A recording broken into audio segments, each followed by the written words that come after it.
Hello, boys and girls. Let me turn on desktop audio.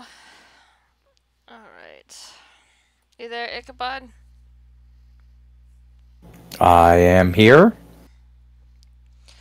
Okay, so like I said in the DM, there's a lot to cover. And just a remark on the comment in the live chat you put to Tran Anime. It's not that he's refusing to affirm, he's not allowed to out in public. Which we'll touch upon that a little bit tonight as well, because that does have to do with the police report, which did get brought up in a court hearing that happened July 10th. So, yeah. Well, it's not even necessarily that he's. It doesn't seem like he's contradicting it. He's just doing what a good parent does, and he's just letting the kid experience life while keeping an eye on him. He doesn't seem like a bad dad. He sounds like it seems a heck better than my dad was. He seems like a good dude that's just being like, okay, well, I don't know about that, but you know, I'm not saying it's bad. I'm just saying so this is your mom doing it, and what worries me about this entire concept, and this is from not hearing about any of the stuff you've got, but from what I'm looking at it with this, it just seems like the mom is being spiteful because the husband was not like from the thing that was in the description, like the husband before they got married was not 100% honest about his entire life. Actually, and incorrect. Like it comes off like she's doing it out of spite. Ichabod, it sounds like you haven't caught up with the other videos. I recommend after the stream going and watch my videos, because I probably haven't. That info is incorrect. He did not lie about his military record with her. And in fact, with the money that he made from the military, both foreign and U.S., they signed something called a prenup. A prenup is what they go in. Yeah. So, and the prenup included all the money made. I wasn't talking about the... Oh, but yeah, that had to do with the military stuff. I wasn't talking about, like, the military thing. I was talking about, like, in the court document that was linked in the description, it said that he was not 100% honest about, like, how much money he was making and his education base. I don't know if that's true or false, but... from the information that I have, like, it comes off like she's just doing it out of spite. She's doing something that is hurting the child because she doesn't want the dad to be right. Oh, I'm being told to turn it up. Is it at this high? Turn me up or turn... I don't know. Optimus Crest is saying I'm too low. Or Ichabod Chambers, turn it up. Okay, Chambers, your volume's apparently too low. Okay, hold on. I will turn myself up then. Oh my gosh, how do I turn myself up? But yeah, like while you're doing that, like the whole thing that I worry about is the mom is using the kid as a weapon against the dad. And that is what worries me, because yeah, I get it, you know, everybody's going to have their own like little like their views about this kind of stuff. You know, your average like hardcore Christian isn't going to like the fact that anybody's transgender. But your average far left liberal is going to say everybody's transgender and gender means nothing. So we get down to this depressing middle ground of this isn't a political issue. This isn't a religious issue. This isn't an issue of anything else. This is about the child. And I did watch Tranime's video about this just to kind of wrap my head around it a little bit more, and I think it's more out of spite than Munchausen's by proxy. Where I disagree with her on that, I think her solution is a good idea. Set the kid in a place with a therapist that is not paid by either the mom or the dad, completely paid by the state. Set him in there. Do not have the mom in there. Do not have the dad in there. And let him figure himself out. Well, here's the thing, because a couple things I touched on, and real quick, there was a court-designated evaluator, Blake Mitchell. Blake Mitchell refused to follow up on any evidence provided, and he also evaluated Jeff Younger and Gorgelis. He found no traces of personality disorders. The court was not satisfied with Mitchell's findings because he really didn't do his job and it didn't meet the requirements set by the court. So currently a second evaluator has been put into place. I forget the first name, but the last name is R. Britton.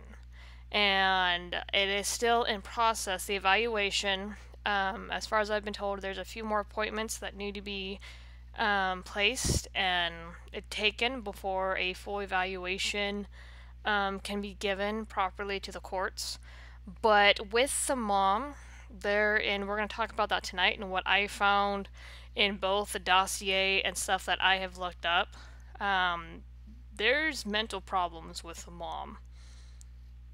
So, she's... No, I honestly don't think she should be practicing, but that's just me. But yeah, the cover of the... The therapist? Yeah. Yeah, she's...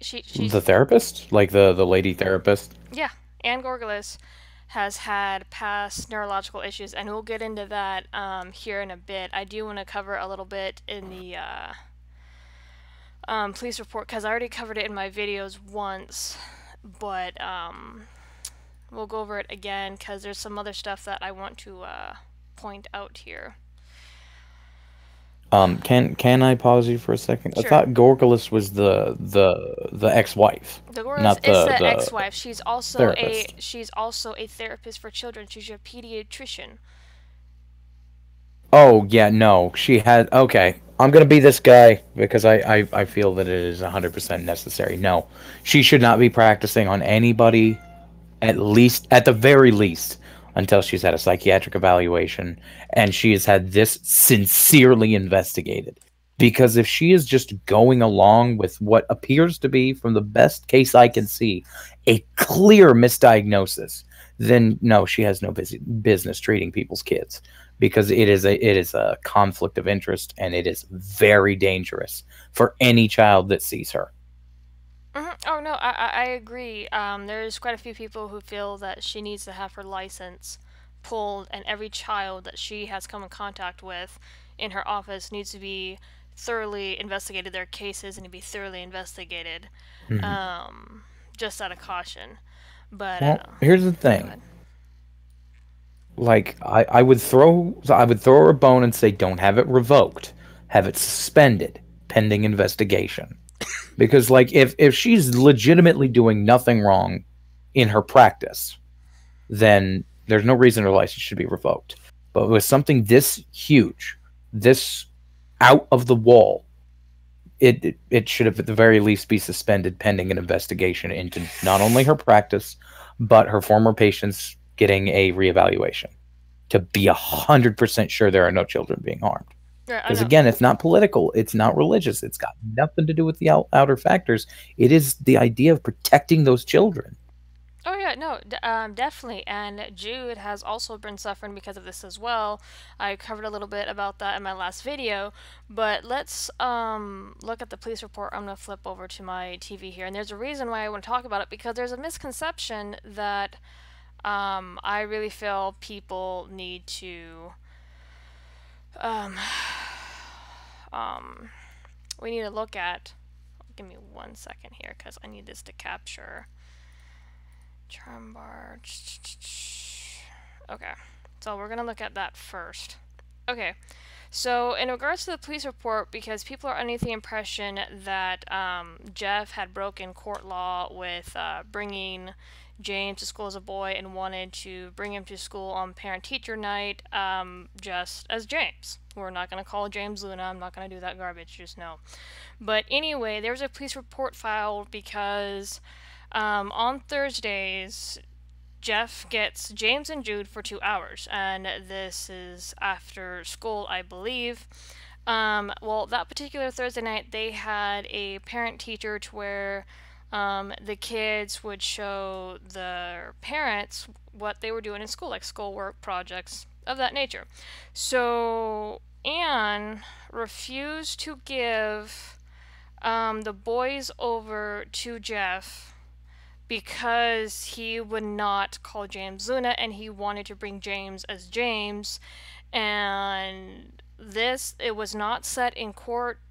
It was not a requirement. It was not set in stone for Jeff to call James Luna or use female pronouns, to which he's now required to do in regards to his schooling and outside of the house.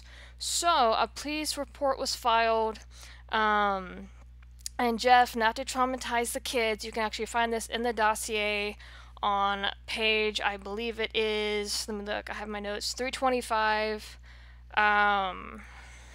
through 326. The dossier is like 333 pages, but you can go and find the police report, and it specifically says that she would not let Jeff take the kids because he will not affirm James as Luna, and Jeff was forced to leave the kids there as to not to traumatize the children. So a lot of people have this misconception that Jeff broke some court rule, when in fact this incident happened in March. Let me see if I can find the date on here. Yeah, March 8th of 2018. There's another document I'm going to pull up here, and it is a July 10th court transcript to where the case is brought up. Now this is the case and this is the hearing that made Jeff have the requirement of dressing James as Luna and making sure that Luna is seen, or James is seen as Luna in school continuously, which is really messed up because Anne did get awarded that by the court, and the court is very much biased against Jeff. I'm not kidding. But yeah, let me see. This starts, what I'm reading is, if you download the PDF, it's page 10 here. So I'm going to start with page 34 because they broke up the pages, made them smaller. Let me see. They're talking about kindergarten or whatnot. And I'm going to start at line 20. And that's a school net where Luna has been in school as a girl, correct? So the question is being asked, I believe, by Anne's lawyer, which I forget the name, and then the answer, when it says A, this is Anne replying. She goes, no, she actually hadn't gone into school as a girl at that point. Question, this is before Luna started kindergarten, right? Answer, yes. And here's the garbage. Here's the freaking bullshit Anne does. Or question, what were your concerns about that? Answer, well, my concerns are twofold. The first is that James, it would embarrass James, but secondly, it would be very confusing for kindergartners, or actually probably any age, including all the way up to high school, if anybody all of a sudden presented as a boy who was presenting as a girl. Question, did Jeff call the police on you? So this is that case that's being brought up in this hearing of July 10th. This is a police report from March 8th of 2018. So this hearing is what set all those garbage rules into place, and then Anne pushed it even further with the stupid hair cutting crap. So I wanted to touch upon this real quick to clear up that misconception, because I had people in my own comment sections, well, he broke court rules. No, he didn't. That was a police report, and this was the hearing of July 10th, which you can find the link in the description for the PDF, that set those stupid rules into place. So, and yes, I call them stupid because he's not even allowed to properly groom Jude either. Neither of the boys get to have their hair cut by their dad. You still there, Ichabod? Yeah, I'm here. I'm just reading over the document. Yeah.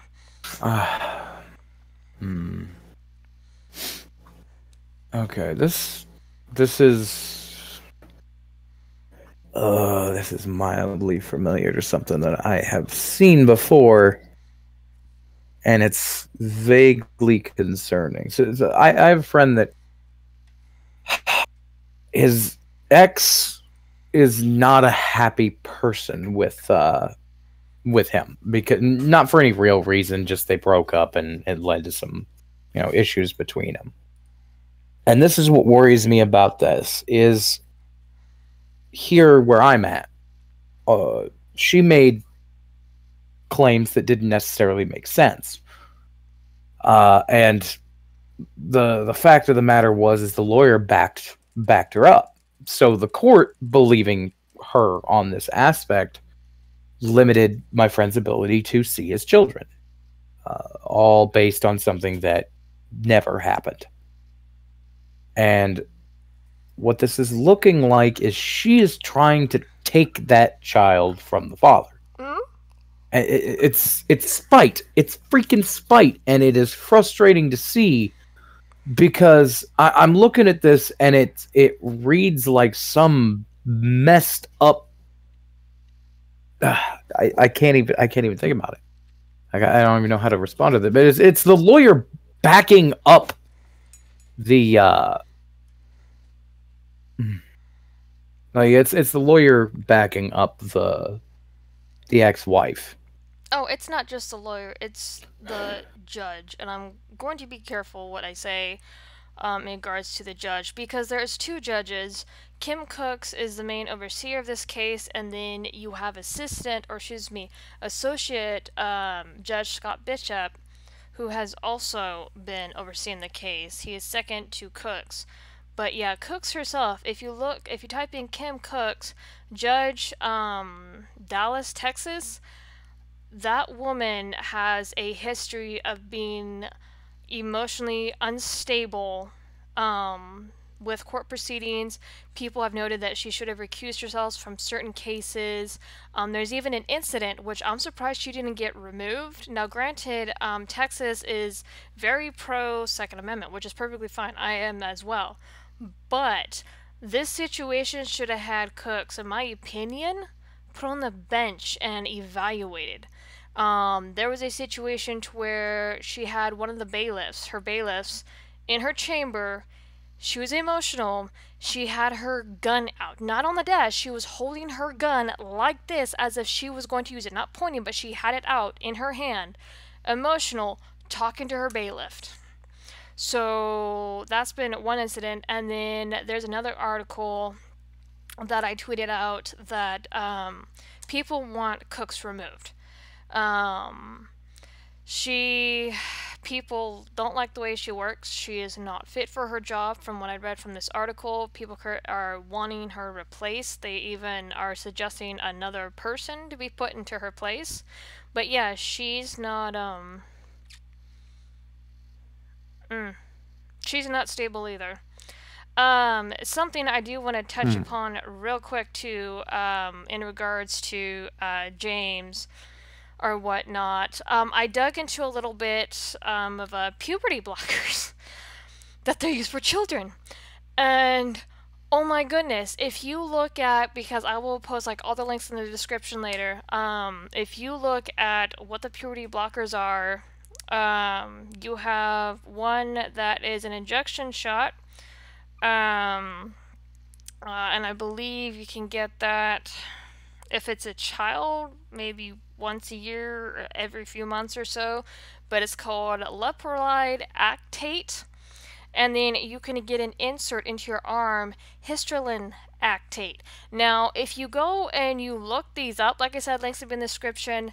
These are primarily used for dealing with prostate cancer in men.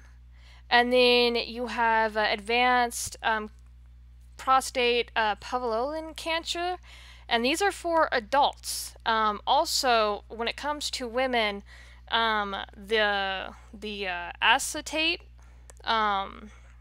is used to treat uterus fibroids, and then in children, this is used to treat a condition to where the child has accelerated puberty, so they start to hit puberty levels below the age of 8 to 9. So we're using puberty blockers are mainly for prostate, and then you have anti-androgens. And androgens are progesterone, testosterone, estrogen. So that in itself is a whole episode or stream or video, which I can go into, but it's just it's crazy, and people want to talk about how puberty blockers will not make children, especially males, sterile. Yes, they will. Androgens, like I said, one of the androgens is a testosterone. There's a link up in the post, male infertility treatments, and it talks about underdeveloped testes or whatnot, and like I said, a whole other thing to go into. So I took a bunch of notes on that.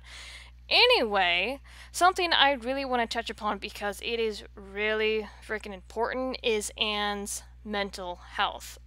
In the dossier, and we'll flip over to it again, pages 16 through 17, it is noted that Anne has several mental breakdowns, and I'm going to flip back over to the TV because it's really important that I want people to see this, because I was actually quite taken back with what I found, and it's actually kind of scary. Where is the other? I am looking for, there you go, that's what I want. Okay, so like I said, I'm going off of a physical dossier to save on the bandwidth of my internet. So I'm gonna scroll in here. Okay, like I said, this starts on page 16. In 2015, Miss Gorgeous had 3 breakdowns at the culmination of her decision to harm the father and the boys. After the pregnancy, which I did talk about in my video a little bit, Jeff told me that she was very emotional and there were some complications, and it's the reason why Jude, the twin brother, has some issues like motor functions, because there's an incident with forceps. He didn't go into detail what exactly happened, but the pregnancy kind of left Anne a bit damaged. She experienced serious postpartum depression. And usually medication is given to a lot of mothers to do that. I can say confidently that she never really came out of it, even years later. Miss Gorgeous reports that she has seen lights. We'll cover that more because that has to do with something kind of serious, but yeah. On several occasions, she awakens Mr. Younger to ask him if he sees the lights. On one disturbing occasion, Miss Gorgeous reports seeing faces or disembodied hands moving about in the darkness. Miss Gorgeous and Mr. Younger became so disturbed at the phenomena that both agree that she should seek an evaluation by a neurologist, which, by the way, in the court document you'll see is T.H. Salmon.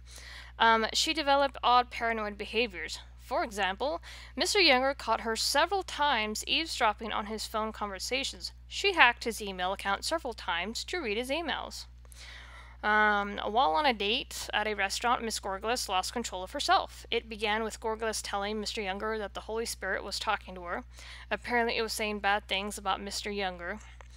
And for those of you who aren't familiar with what the Holy Spirit is, it's Christian Pentecostal. Belief is in there that the Holy Spirit is an extension of God. I grew up Christian, so yeah.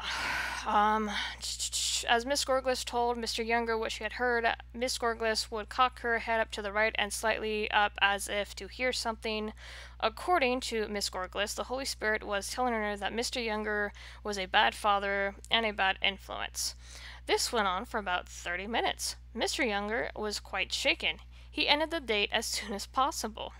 They left the restaurant and returned to the car. Miss Gorgeous began screaming in the car. She then began a peculiar journey through each human emotional, about 15 to 30 seconds. She would at one time scream and hit Mr. Younger, then suddenly hug him and say that she loved him. Oh my god. Then scream in fear and hide her face, and so on. This went on for about an hour or half an hour and involved numerous physical assaults by Miss Gorglis on Mr. Younger. He took Miss Gorglis home, where she went to bed early and slept late the next day. When she awoke, it was as if can't talk. It was as if nothing ever happened.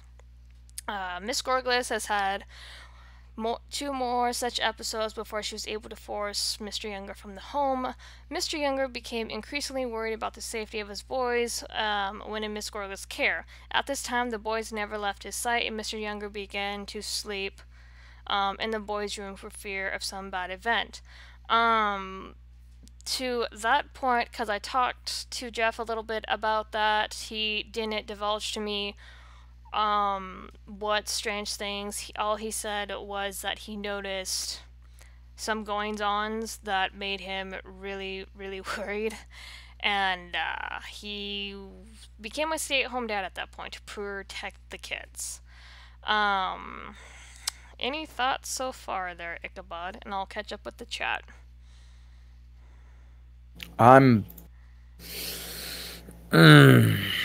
Jesus Christ, this is a... Oh, this is it's a pile of ridiculousness. And the kid needs to be evaluated away from both parents. Desperately needs to be evaluated away from both parents. Because it needs to be figured out what the truth is. It needs to figure out what they affirm as. Because if the kid thinks it's a boy, it's a boy. If the kid thinks it's a girl, fine, let it be a girl. It's ridiculous, but at the current moment, do not do anything medical with the child until it is 100% the case. Because I'm looking through the court transcripts, I'm looking at all this other information. The kid seems confused at this point. Like I understand that. Like if I was a 6-year-old and all this craziness was going on, heck, my brothers convinced me one time that fire was cold when I was 6. Well, something I will say, Ichabod, because you need to dig further, is James wants to be James. There are photos. If you go to savejames.com and if you go in the hashtag savejames, there is 2 friends that are releasing photos, and we looked at them. Yeah, I think you were here when we looked at the photos. Or no, were you out that day? I don't remember, but there's photos. It's the whole concept, though.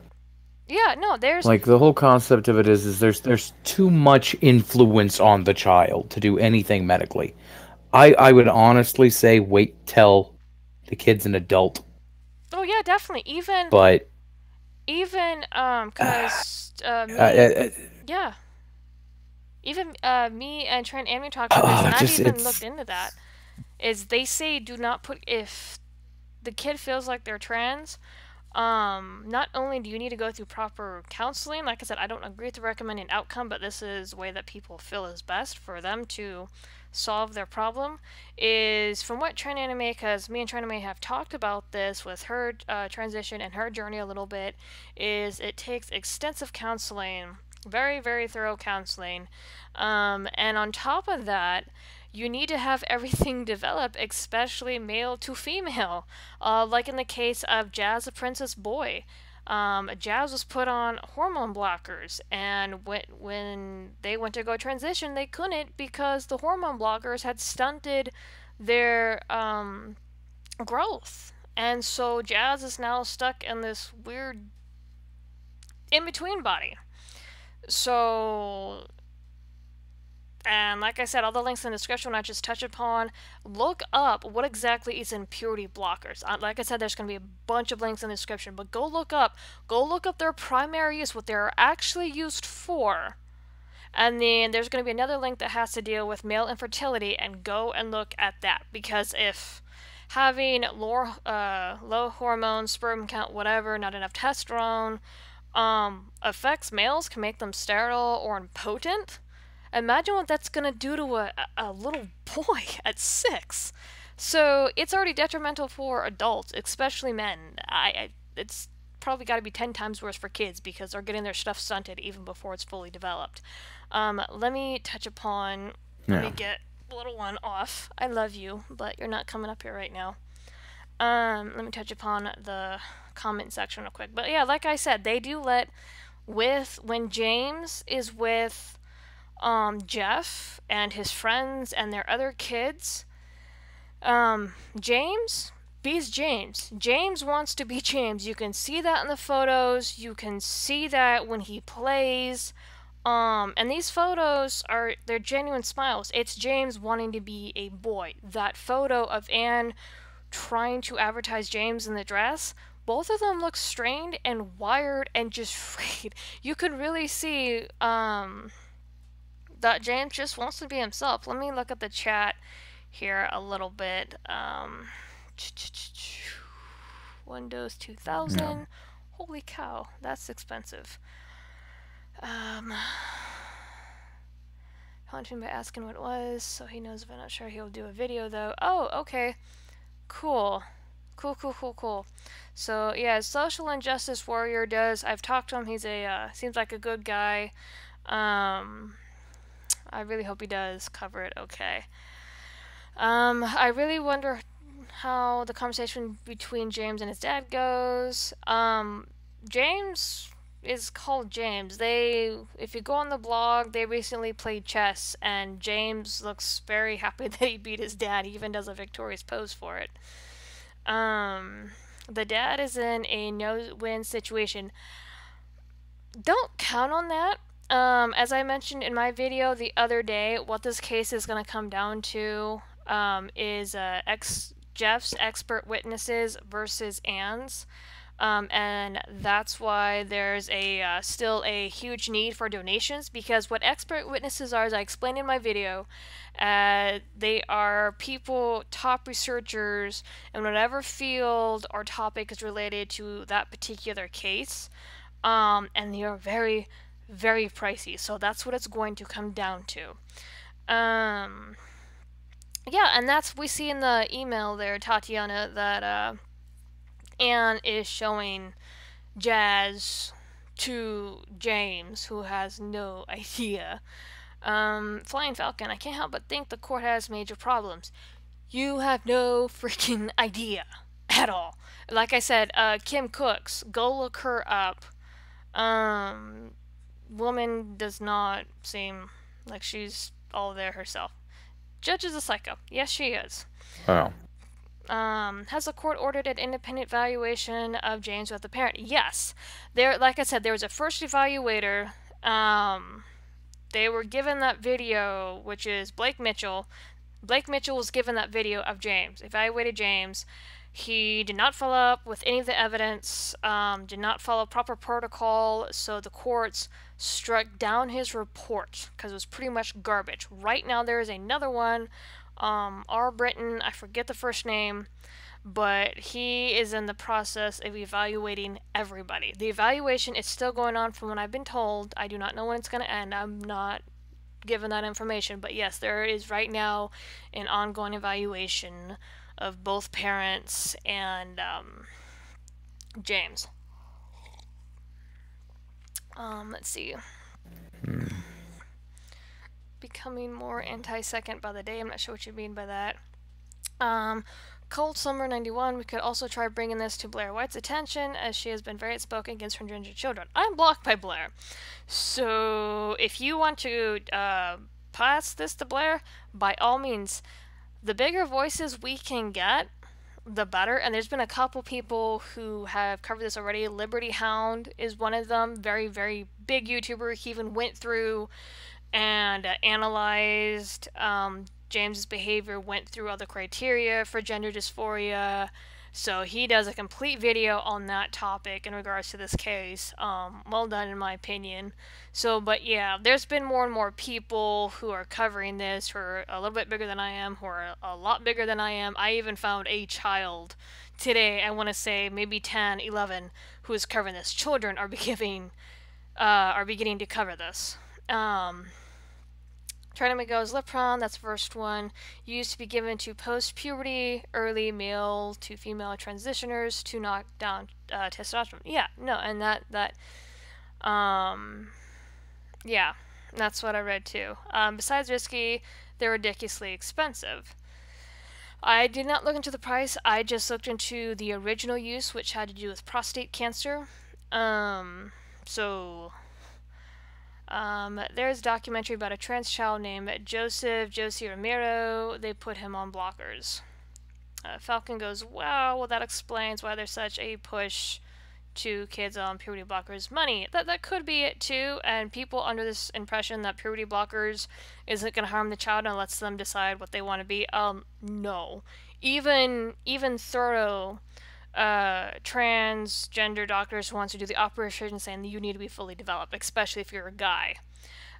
Cold Summer asked, do both kids have high functioning autism or just one of them? It's not that neither one of them have high functioning autism. It's suspected autism with Jude because of what happened at birth.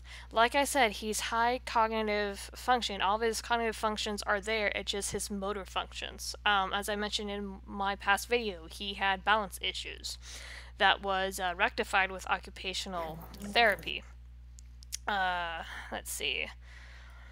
Social engineering. Yeah, it is. With the push of trans. Yeah, no, it is. If you look at LGBT curriculum and you look in Washington State, June 2015, they introduced the concept of the gender unicorn. If you want more information on that, go look at the YouTube channel Poppin' Ollie, because he does a video on it, and he's just like queer kid stuff, and yeah, they already have this this curriculum in schools. Go ahead, Ichabod. At this exact moment, I have to pee. Oh, no, so I will be right back. Oh, go ahead. Yeah. Let's see. If she gets the kids, there's a big possibility that James or his father will someday kill himself. Let's hope it doesn't come down to that, because we already seen what happens with, especially with young men, when they're made to live as little girls, something that they're not. Don't do anything medical to as adult. I agree. Let's see what else. To be fair, all transsexual medication is off-label. Oh, you mean that they changed from their original purpose? True enough. Couldn't this jazz hurt physically when he or she is older? That's a question I think trans anime would be better suited for. But it could lead to physical complications, and even some medical ones. Like, for example, I believe it's testosterone that strengthens your bones, and without that, your bones become weak. I believe it's the same for women without progesterone, that they can have weakened bones. Let's see. Honey dropped the unicorn.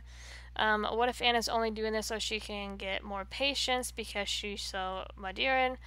I think it's like a mixture, because I did talk with Jeff again on the phone tonight before on the stream to get some more information on a hunch of mine that I had. He believes that the last 2 years of their marriage were premeditated. If you look at Dallas, Texas, they are rated the most friendliest LGBT. Sorry about that. Oh, you're fine. Most LGBT city out of Texas. They are top. And so, from what he explained, is they used to live in Delton, Texas. Delton, Texas don't put up with none of the trans kids' garbage. He said that if they were in Delton, Texas, Anne would be in jail. Every jailed kid gone, just, yeah. With Dallas, though, he said that she kept pushing for them to move to Dallas, Texas. Dallas, Texas is LGBT-friendly, very pro-trans gender. So there's a push to move to Dallas, Texas, and what he said that once they moved to Dallas, Texas is when she filed for divorce and started to do all this garbage. And also something too, if you look at the timeline, because we're gonna jump back to the Dossier, There is another transcript in there to where she is asked about her neurological conditions, and then we're going to look at some of the medical stuff I found. I'm not a medical professional, but the symptoms are there, and what I found, it is more than obvious what this woman has. Did you have something to say, Ichabod? I've got a very brief rant, if you don't mind Go ahead. terribly much. No, oh no, please go ahead. Okay, so here's the deal, and this is the thing that is the entire takeaway I've got from this entire subject. I look at this, and I see a child. I don't see the mom. I don't see the dad. I don't see the agenda. I don't see the religious aspect. I don't see the political aspect. I've been saying that this entire time. What I'm looking at is a child who is going to grow up confused, irritated, who's not going to be able to understand who they are because of this confusion. And I want to, for a moment, speak to both parents. So if you happen to be watching either Jeff or Jeff's clearly somewhat crazy ex-wife, here is the deal. And Chambers, you might want to watch your ears for a sec, because there's no way I will not be at least a little loud at some point during this. Okay. This is not a game. This is not four freaking... this isn't Connect 4. This isn't chess. This isn't some way you outplay each other as parents. It's a child. It's a life. It's a person. And you are not taking this as a healthy group or mindset, either of you. I understand you want what's best for the child, both Jeff and other lady. But at this current concept, neither of you know. Neither of you know what is best for the child because you're too focused on each other. Abandon what you have for each other. Abandon your hate. Abandon what you have for each other in any way. In disrespect. It's not about you anymore. It's not. It's about the child. And you need to look at it in 100% neutrality. Your ex-wife doesn't matter. Your ex-husband doesn't matter. The kid matters. And in this concept, you are both going so far to go after each other that you are confusing the child more. Actually, I gotta cut. If he's a boy, let him be a boy. If it's a girl, let him be a girl. But this whole court fiasco... Hold on. I know it's not Jeff's fault. It's not the dad's fault. I know, but there's something else too, because like I said, you really need to go watch my videos, because Jeff has been fired from his jobs. I understand that. People have called anonymously to report the abuse. Right now, they have been subpoenaing because he works with contracts or whatnot, autonomous systems, robotics. He's a mathematician. They have been subpoenaing his emails with all of his contracts, all of his past contractors. Nobody wants to work with him. He recently just had one of his past employers subpoenaed again. So they have been trying and that needs to stop. But they're not going to. It's a financial ground pound. If you remember the stuff with the DO5, is if the parent cannot... That's the entire point. I know, but you have to hear what I'm saying. If the parent cannot fight back financially, does not have the funds to put in counter petitions, which Jeff has done, by the way. He's put 3 of them. It was got listed in the blog. If it's still there, I know that they did some rearranging to the site. It looks like a little bit. But Jeff has countered petitioned. This costs money. So, and also something too, because we're going to look at the annulment. The annulment's going to really piss you off. Because, like I said, I've been digging. Anne has gone out of her way to not try to, what am I looking for? Null any right Jeff has. I've read the annulment paperwork. Oh, yeah, no. So you've seen with that truck. I did look at the annulment paperwork. Yeah, I know. And that's like my entire concept is what this looks like to me. Honest to God. The kid isn't dysphoric. No. Traname is not wrong about that. The boy isn't. He doesn't have gender dysphoria. He's confused by his parents. But the point of it is I also, as somebody who I've been through this kind of crap. My parents trying to kill each other. I've been through this, be it through financial means or just throwing blows at each other. I've been through this. I know what this is because this was my damn childhood. They're both going after each other. And the problem is the dad wants what's best for the child, but the mom doesn't care. Exactly. And if he takes any shots at her, he's just going to look worse. And if she takes shots at him, she's just going to look better. The concept that we need here is you need a neutral therapist. You need somebody who's not being paid by either of them.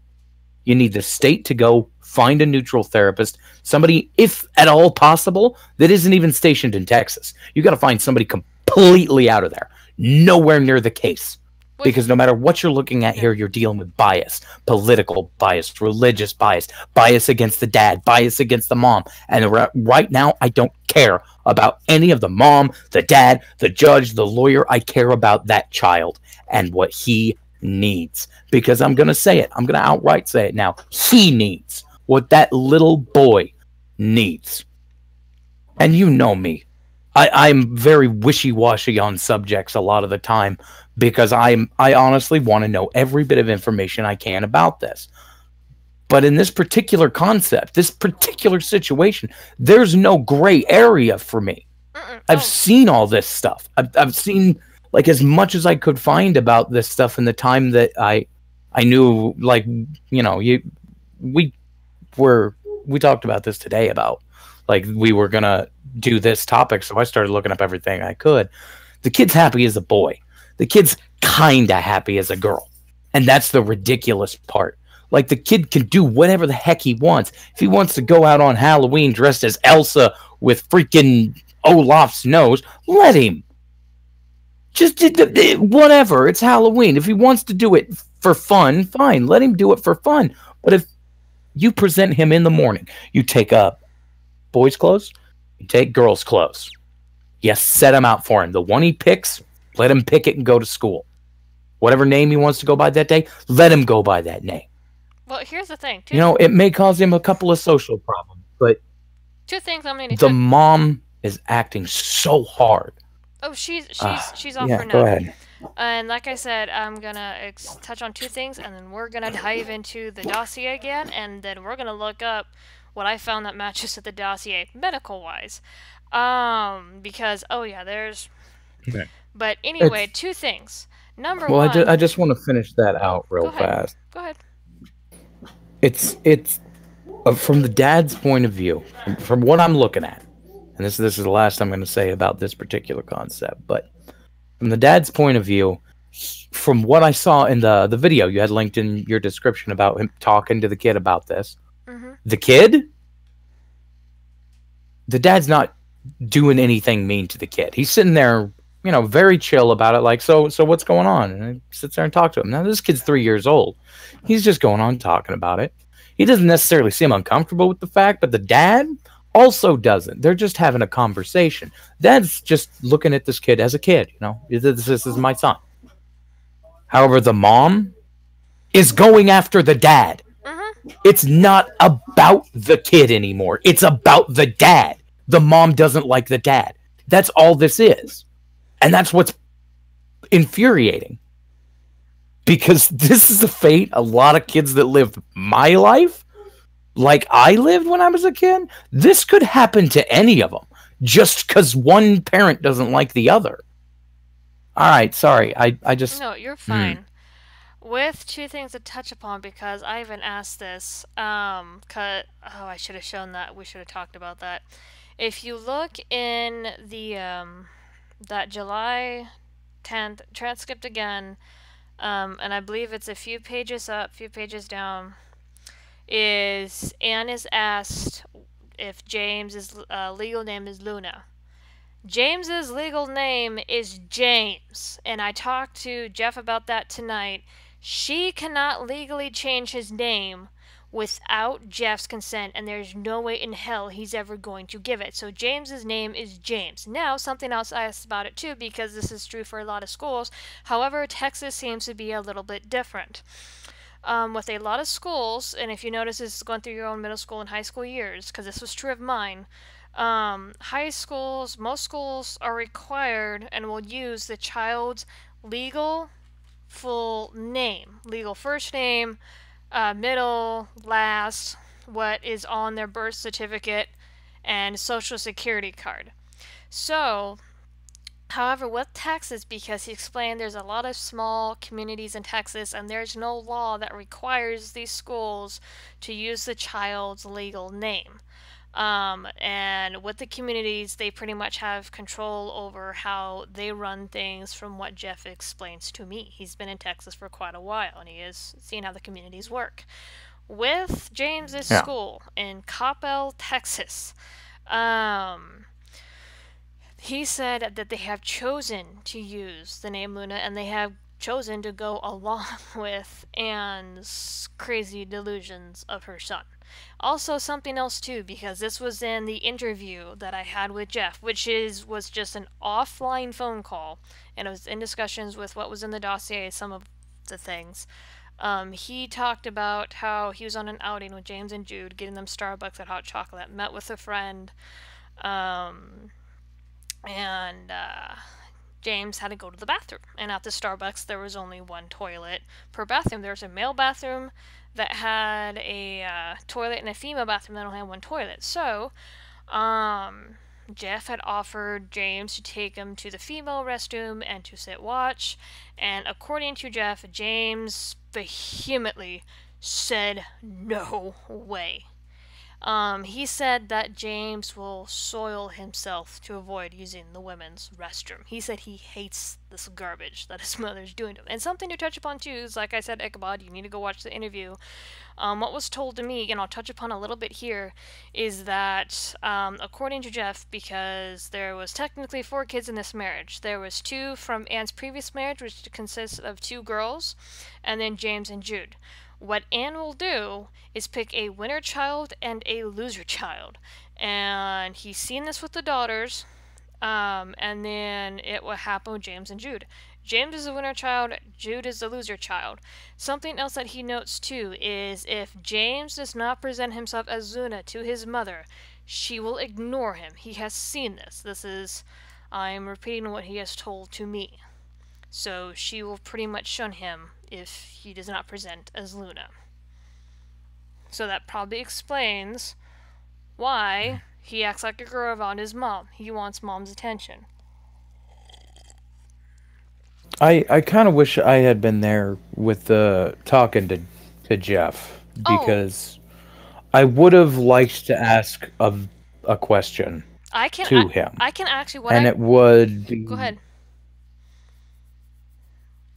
The question would be, if you thought it was best for James, do you think he should be put with a completely different family that has nothing to do with either of you? Neither of you ever get to see him again. And that question sounds very cruel, but there's a reason to ask it. Because the mom, I guarantee you, would say no.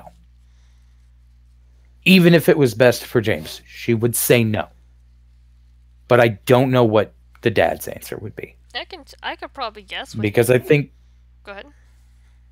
Well, that's the thing. Like, I think he would legitimately be like, if it was what was best for him, yeah.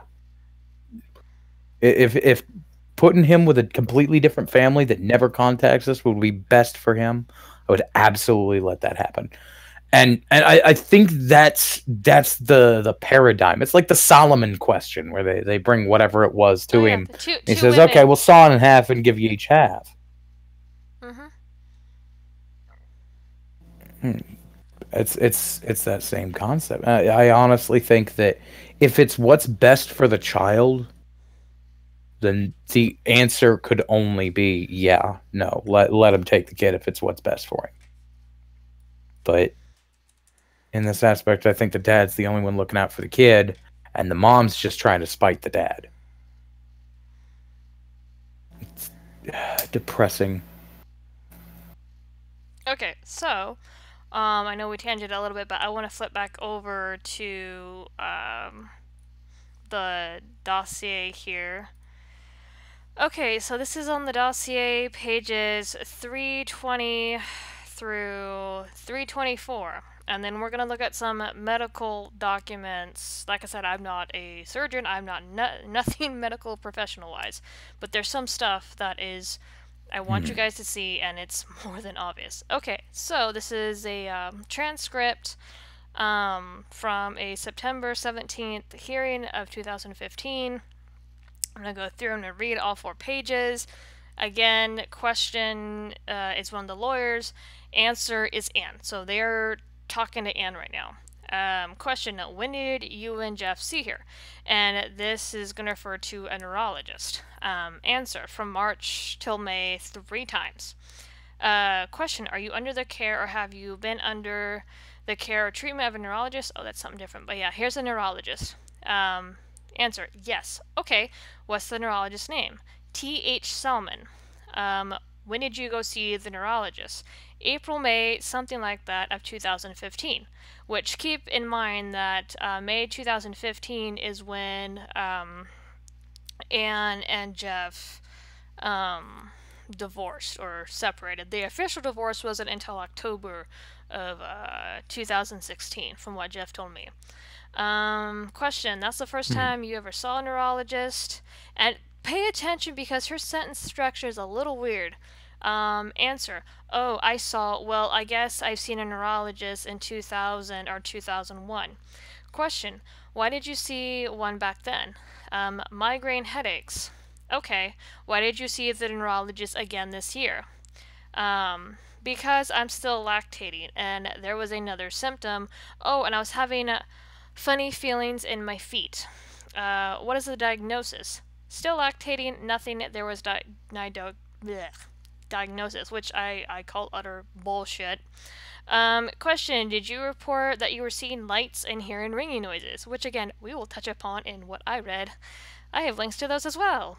Answer, oh, I did see yes, thank you, a couple of not hearing ringing noises. For a couple of weeks when I turned my head, I saw flashes of light. It was quite odd. Now, remember the narrative on page 16 through 17, how Anne was reporting that she was seeing disembodied hands, and yeah, this is when they started to see the neurologist. It wasn't just for her seeing lights and stuff. She was hallucinating, seeing dead body parts in the room. Did you report that to the neurologist? Yes. And did he evaluate for that? Yes. And what has been his findings or diagnosis? And once again, she's tripping over his words. He didn't give me a specific diagnosis, which is bullshit. I'm calling bullshit. He thought, like I did, that I probably had a pineal gland tumor. I do not. Which, again, something to state, too, is there has been no medical records or documents that prove or deny. But once again, with the pineal gland tumor, I put up links, and we're gonna dive into that. Question, that was checked out and confirmed? Correct. So according to Anne, the neurologist confirmed that she did not have a pineal gland tumor, which I call bullshit.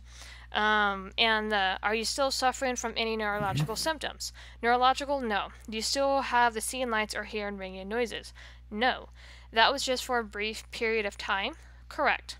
Okay, and the lactation, is it a neurological condition? It just keeps coming. I'm sorry.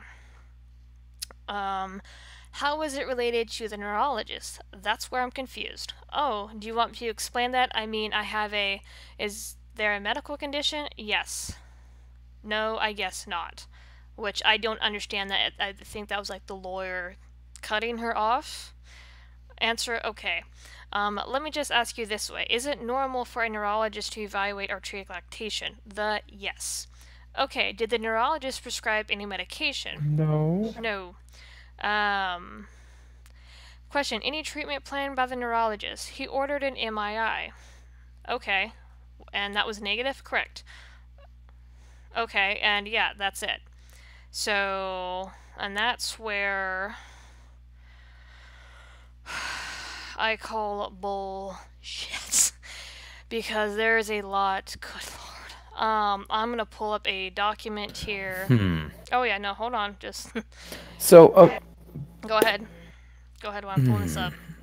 Okay, so she was hearing a ringing sound and seeing a flashing light. And but it's from what she says, it's not a tumor. That's from what she's saying, right? That's what she says. Now, because I'm going to do one link at a time as for the at the mercy of my bandwidth here. Beep. Okay. No, I understand. But, like, did the neurologist say differently, or? There has been no medical records brought forth. Like I said, the first evaluator, Blake Mitchell, he did not do his job properly when evaluating Anne. Remember, he found no... Well, that's slow. Oh, here we go. He found no personality disorders when it has been documented by both friends and family. Okay, so... this is from mayoclinic.org. Was he... Go ahead. Was he just looking for personality disorders? Because, okay, so the tumor thing, yeah, sure, there's a possibility that could happen, but this is what's throwing me off.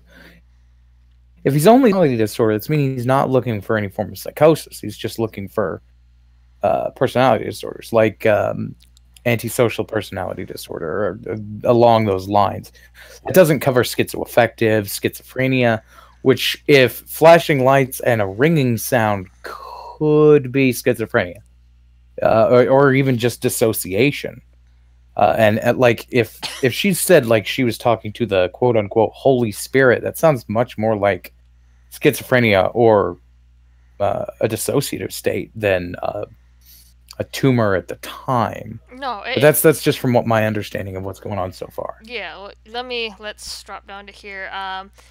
Excuse me if I say it's wrong, pituitary tumors are abnormal growths. They can be both benign and cancerous, which I do have another link to back that up.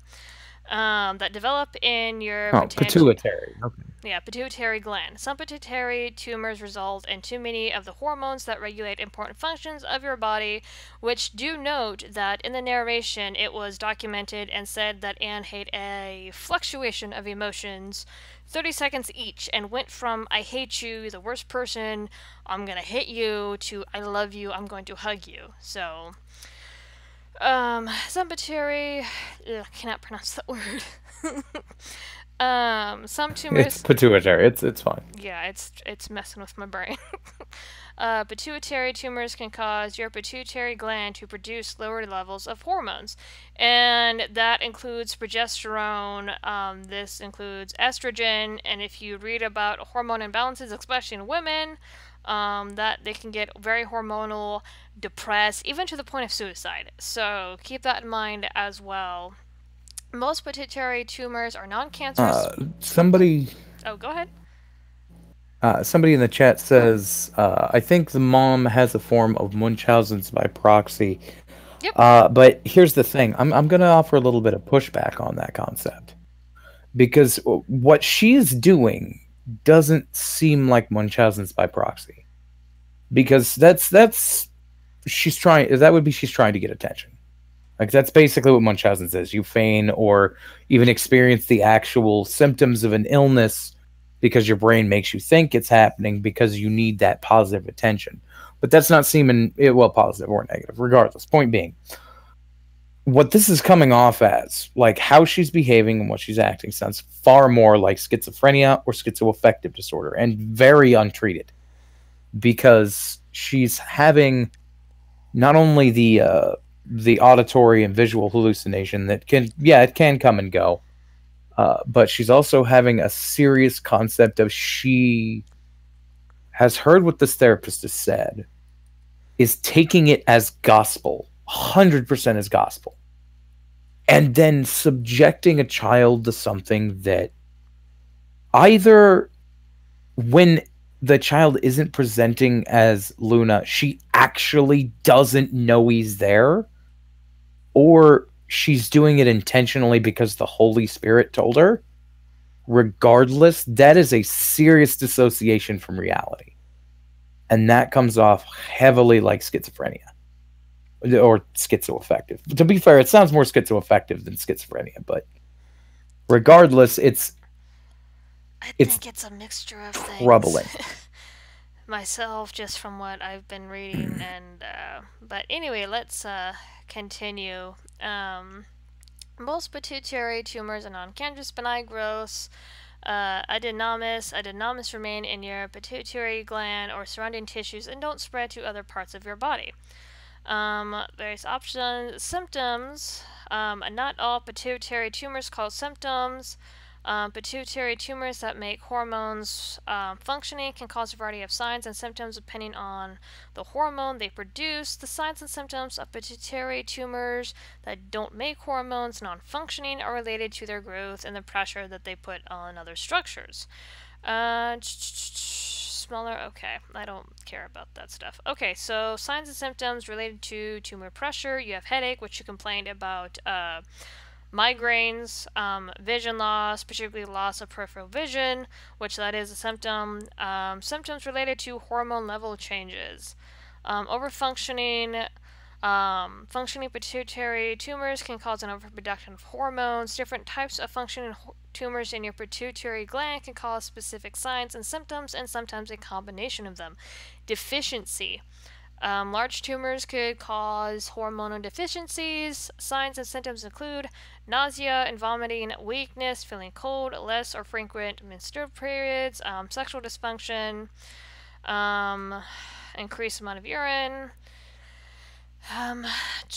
So you pretty much, I mean, like I said, there's a lot here. Oh, and here's enlarged hands and feet. She said she was feeling funny in her feet. Anxiety, irritability, depression, and this is when the tumors are excreting ACTH for the mood swings. So there's different types of pituitary tumors. So, like I said, I recommend to give this a look. Milky discharge from breast, which we're going to get into this because I do have a page on this, Prolactinoma. Overproduction of prolactin from the pituitary tumor can cause a decrease in normal levels of sex hormones, estrogen in women, and testosterone in men. Excessive prolactin in the blood affects men and women differently. In women, prolactinoma might cause irregular menstrual periods, lack of menstrual periods, milky discharge from the breast. Now, according to the transcript, as we saw, she was still lactating. During that session, she still claimed that she was lactating. So there is something there, and I will touch upon here in the next few minutes as well, because I did ask Jeff a very specific question. Men, we're not looking at that right now. But that's for like thyroid, which is weight loss, rapid or irregular heartbeat, nervousness, irritability, frequent bowel movements, excessive sweating. So there's all sorts of stuff there. And then another one I'm going to pull up is that Prolactinoma. So give me 1 second as I pull that up, because that goes into it a little bit more. But yeah, these are starting to line up, and then the last link I pull up is gonna mention other symptoms. So yeah. Okay, Prolactinoma, and this is by pituitary. Once again, this link is going to be in the description. It's a benign tumor of the pituitary gland that produces a hormone called prolactin. Prolactin is a hormone that is responsible for lactation in women. It is not known It has no known function in healthy men. Prolactinomas are the most common type of pituitary tumor. Symptoms of prolactinoma are caused by too much prolactin in the blood. Oh my gosh, these long words. Hyperprolactinemia, or by pressure of the tumor on surrounding tissues. Prolactin stimulates the breast to produce milk during pregnancy. After delivery of the baby, a mother's prolactin levels fall unless she breastfeeds her infant.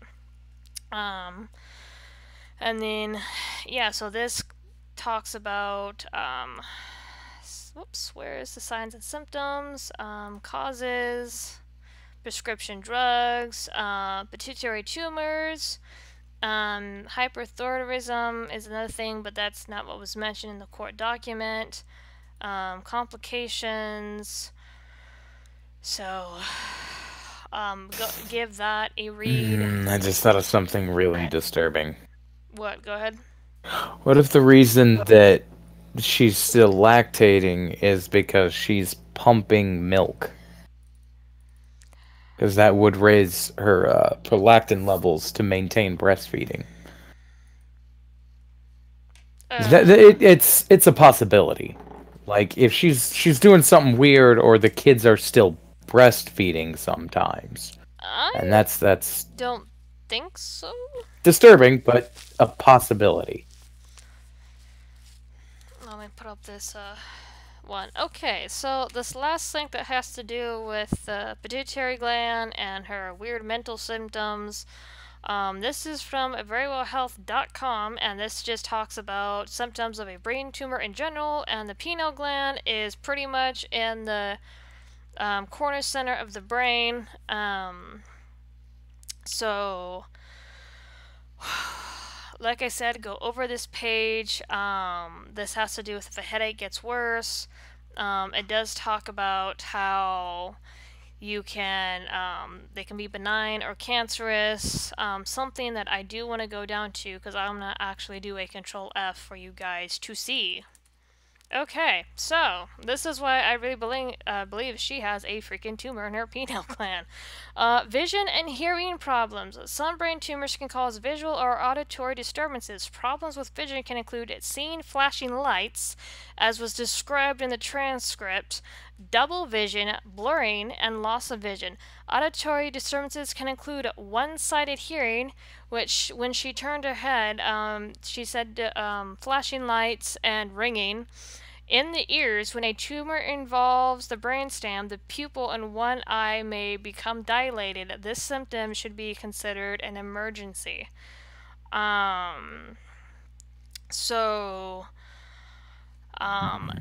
I said, this link has been in the description as well, but all the symptoms are all there. This is not me putting pieces together, because when I started to look at what the court documents were saying, the narration, I wouldn't look this stuff up. And oh my god. Go ahead. Yeah, like in the interview, there was the you changed the tab back over, but the it said in the stay healthy thing, the difficulty finding words and like stumbling over yourself with because of the difficulty with your speech recognition. That's another potential thing. Oh yeah. And something too, because like see what go ahead.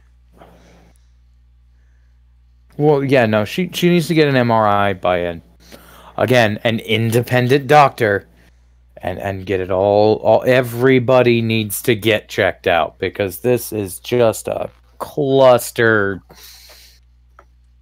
Oh yeah. Flubber. Like I said, there's still a current evaluation going on. With the first evaluator, he did not follow up on anything. He didn't look at any of the evidence, including the video of young James.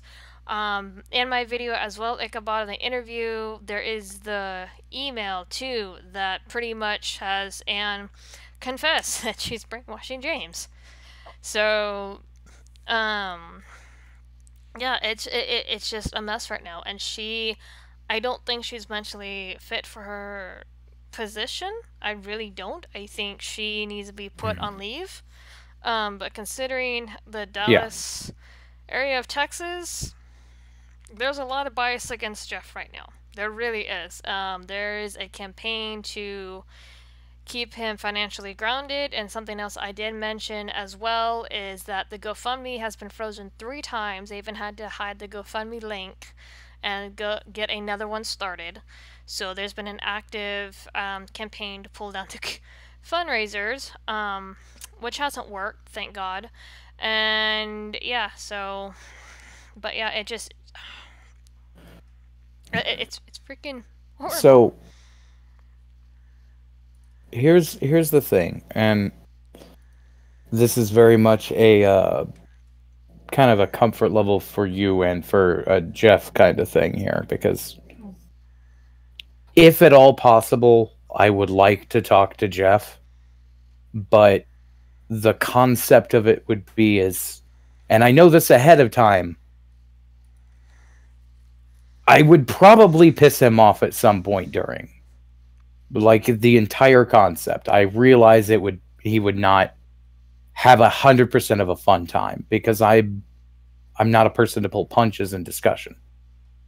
But I feel that I could get a better handle on the understanding of this, and anybody hearing it could get a better understanding if I could talk to him, because I'm nothing against you, but you are a nice person, Chambers. Are you talking... Hold on. Are you talking about a live interview? You're very nice.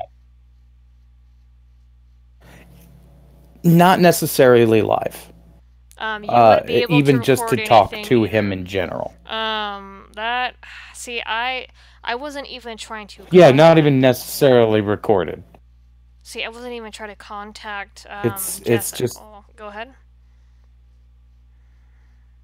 Well, yeah, it's not even necessarily that, but even just getting a chance to talk to him and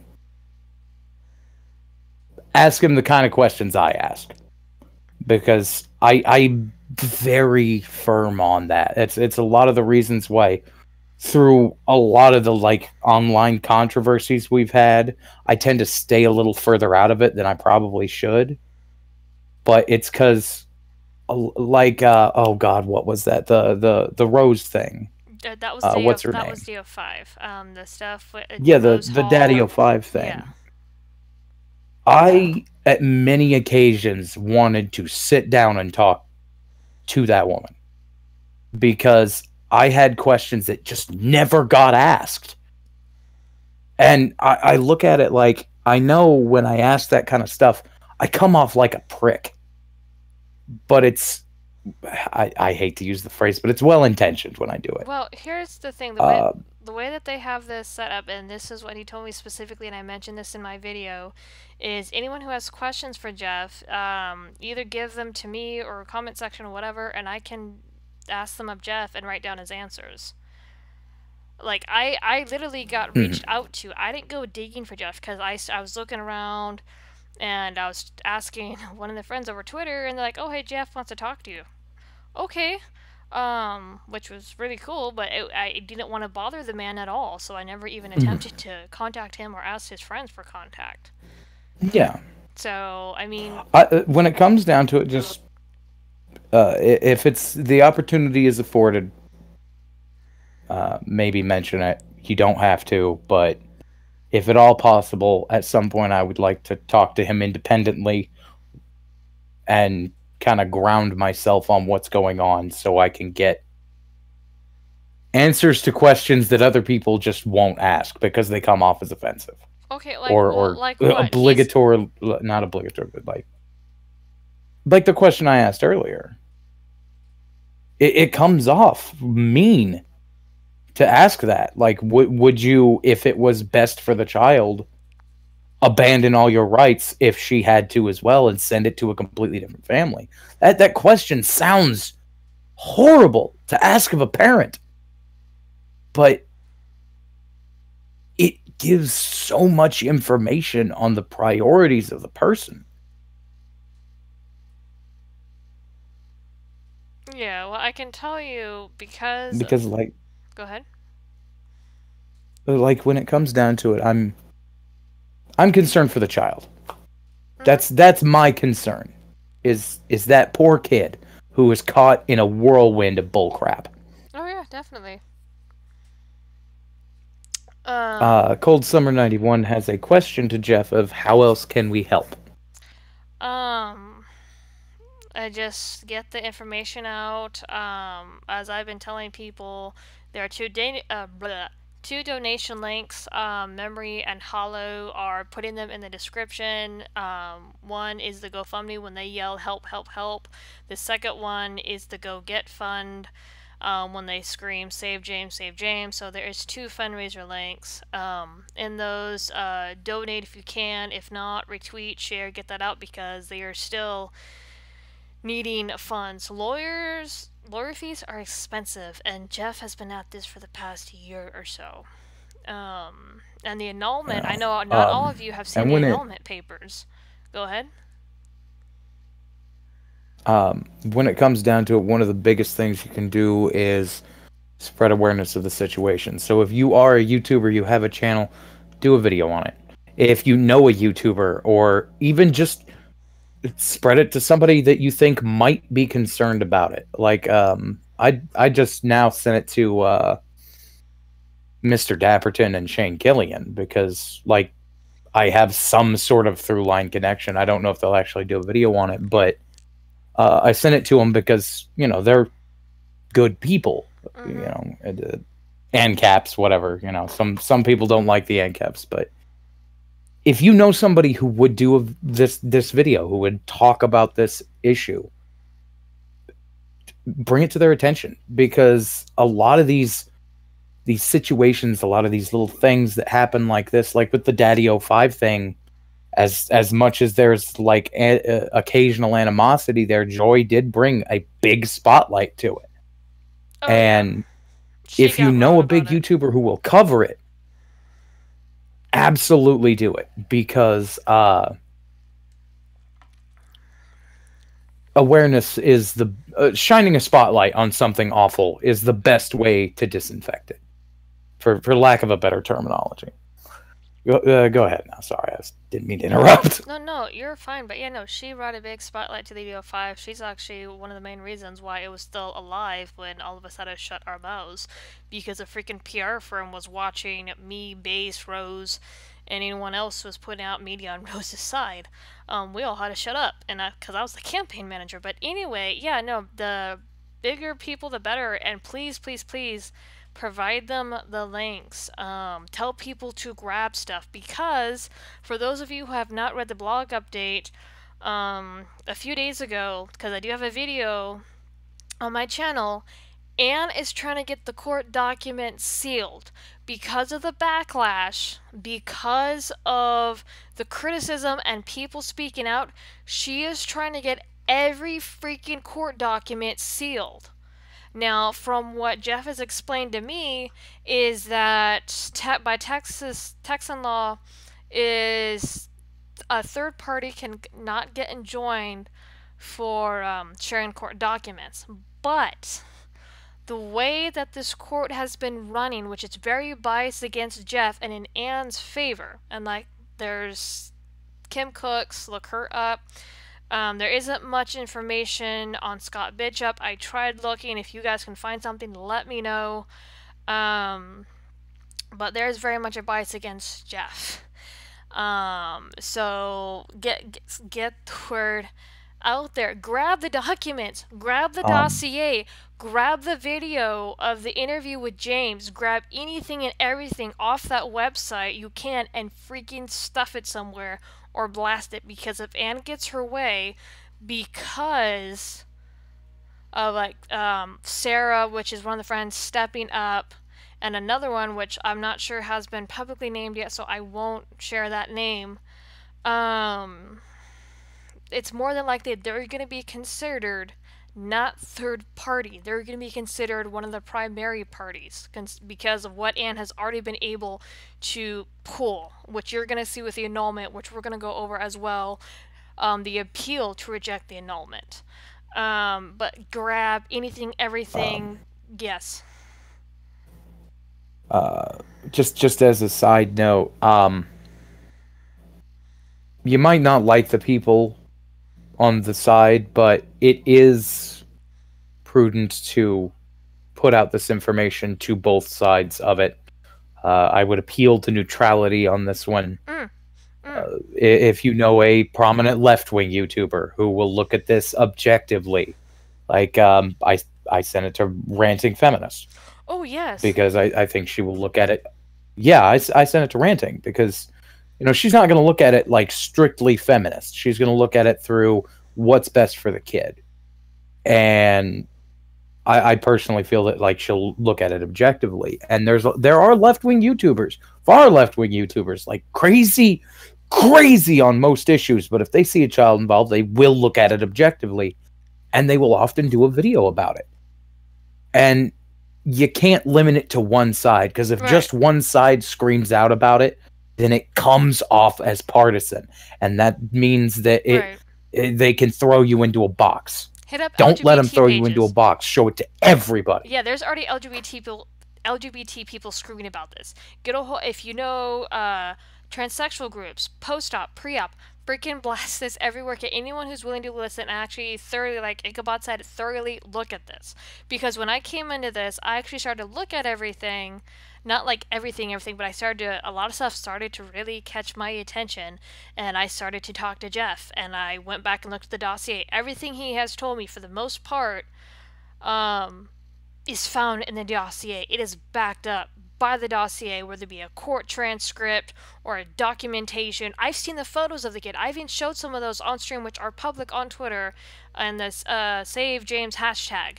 So this story is not biased. It's not like and I hate to say it this way, but it's not like the DO5. It's not where there's double talk, because there isn't. The dad literally has a campaign against him. And because there's politics involved, there's freaking left-wing crap involved, and not all. But this, from what Jeff explained to me, this is going to set a precedent for future cases to come of transgender children. Texas already has laws okaying for children to be put on puberty blockers and transition. I want to say surgery. There's two things that I looked up that Jeff alerted me to. This is not a joke. This is just the tip of the iceberg. If this case falls to the ground, that kid is done for. Jude suffers as well. And something I will touch upon here again, as I did in my video interview with Jeff, is because Jude has some motor functions or dysfunctions or whatnot, Jeff has had to fight to get help for Jude for occupational therapy, which Jeff stuck him 4 weeks, $2,000 a week.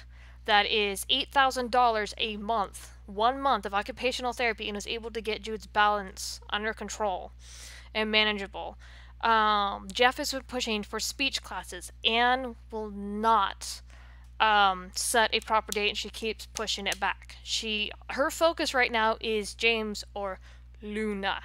And something I want to touch upon too here is and anybody who is transsexual who watches this, you're pre-op, post-op, tell me what Luna means to you.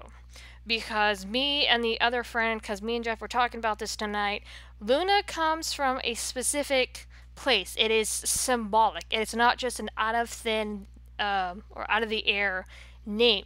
Now I have a hunch, because I went digging a little bit for Luna in regards to some of Anne's background and then the transgender community. There is a book titled Luna by Julie Peters, and I want to read this is from Wikipedia. I'm not going to pull up the page. You guys can go look it up on yourselves. But I'm going to read a quote, a little bit of a plot, and tell me if this does not nail it on the head. This is, I don't know if Anne has read this book, but you'll see what I mean. Okay, so here's part of the plot to this book. Luna follows the life of a 16-year-old Regan as she keeps a secret of her older sister Luna's transgender identity. During the day, Luna pretends to be an average senior boy named Liam, but at night, Luna is allowed to be her true self, Leah Marie, a girl. Later, she changes her female name to Luna, which means moon, to reflect that her true identity could only be seen at night. Now, let me stop there, because as we see with James and Jeff, James wants to present as James when he's with his father and he's with Sarah and his friends and his little brother Jude. However, he is only Luna with his mom and whoever she makes him to be Luna with, and that includes the school and whatnot. So, like I said, are you guys seeing where I'm getting this? This is what I found with Luna, and I don't know if the moms read the book, if Luna has particularly a different meaning. Let me know if you guys have any other ideas, but let me finish reading this. After years of transforming, only at night, Luna confides in her sister that she wants to transition into a full-time female. Luna asks Regan to help her with their transitioning, and although she agrees, she finds herself worried about Luna and her safety. So, like I said, this is a book called Luna by Julie Peters. And I was digging around because the name means something. The name just isn't pulled out of thin air. I'm not the only one that thinks this. Jess' other friend thinks this as well. The name comes from somewhere.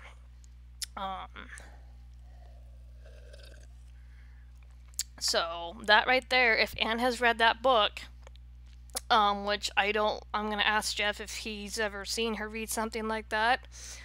But from what I understand, because I even looked up the book, it has a huge significance to the LGBT community. It is considered a milestone, if you will, in literature, the first openly transgender character to be brought into literature like that. So, like, go look up the significance of the book. Once again, that's Luna. Go ahead. Well, okay, so in paganism and Wicca, the moon has a female connotation. Yeah, what Traname said. It's Luna is a goddess name, but in this concept, it also has like historical religious ties to the menstrual cycle, things like that. Yeah. It has a lot of connotations related to the feminine. Go ahead for a minute. I'm gonna ask somebody here about a little more in depth on this. Yeah, no, that's fine. I just finished up the thought, but that's Luna by Julie Peters. Julie Peters. Go look at the significance of that book to the LGBT community, specifically transgender, because I did, and that is a very, very treasured book. Very iconic in the LGBT community. I'm not kidding. Let's see. Let's look at the annulment, or actually let me touch upon the comment section here a bit. Luna represents something. Oh, something too. I was not told to keep this quiet. I actually found, and anybody who is watching who is a doctor, nurse, medical profession, I need help with this because I was also looking into other circumstances that may cause lactation when you're not pregnant. We saw the pituitary gland. There's another way that you can do it if you can take hormones to get your breast start producing milk. It's quite a month period, but I don't think that's what Anne is doing. Something I found out tonight from Jeff. James and Jude are not biologically Anne's, and let me explain. Yes, she gave birth to them, but they were donated eggs. Anne had them past the age of 45. They are not biologically her children.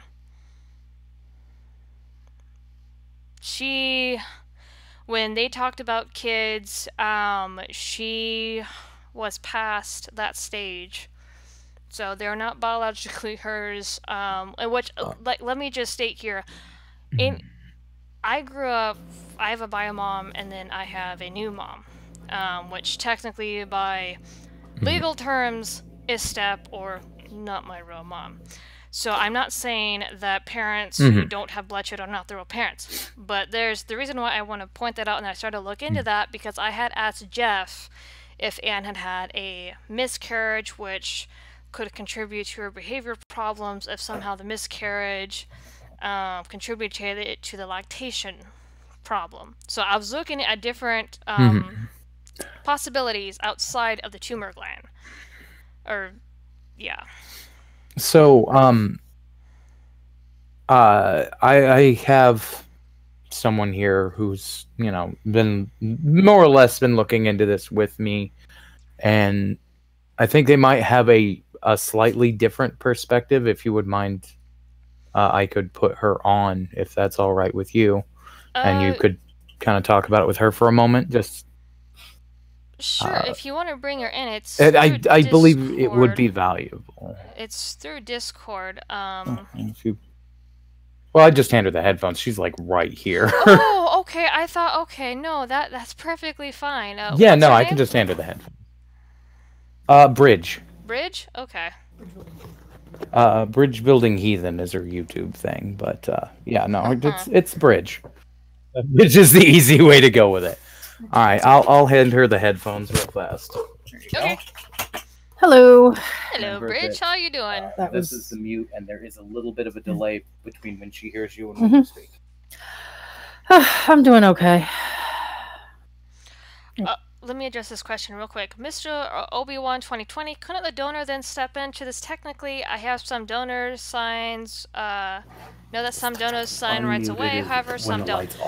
I honestly do not know. That is another thing to look into. Anybody who is knowledgeable about donor rights, they don't know the identity of the woman. They just know that she had a good education, that there was some heart disease, but I don't know. I did think about that. I'm not kidding. But I know nothing about it. I've never used the services before. But what are your thoughts on this, Bridge?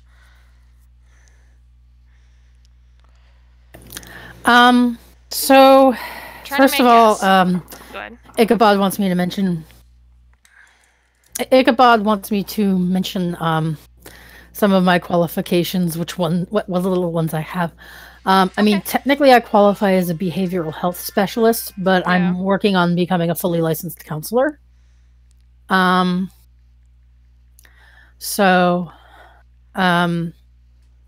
Yeah, that's a thing I'm doing, is working on eventually getting my counseling license. I mean, I currently have a bachelor's degree in psychology as well as a minor in religious studies. Yeah.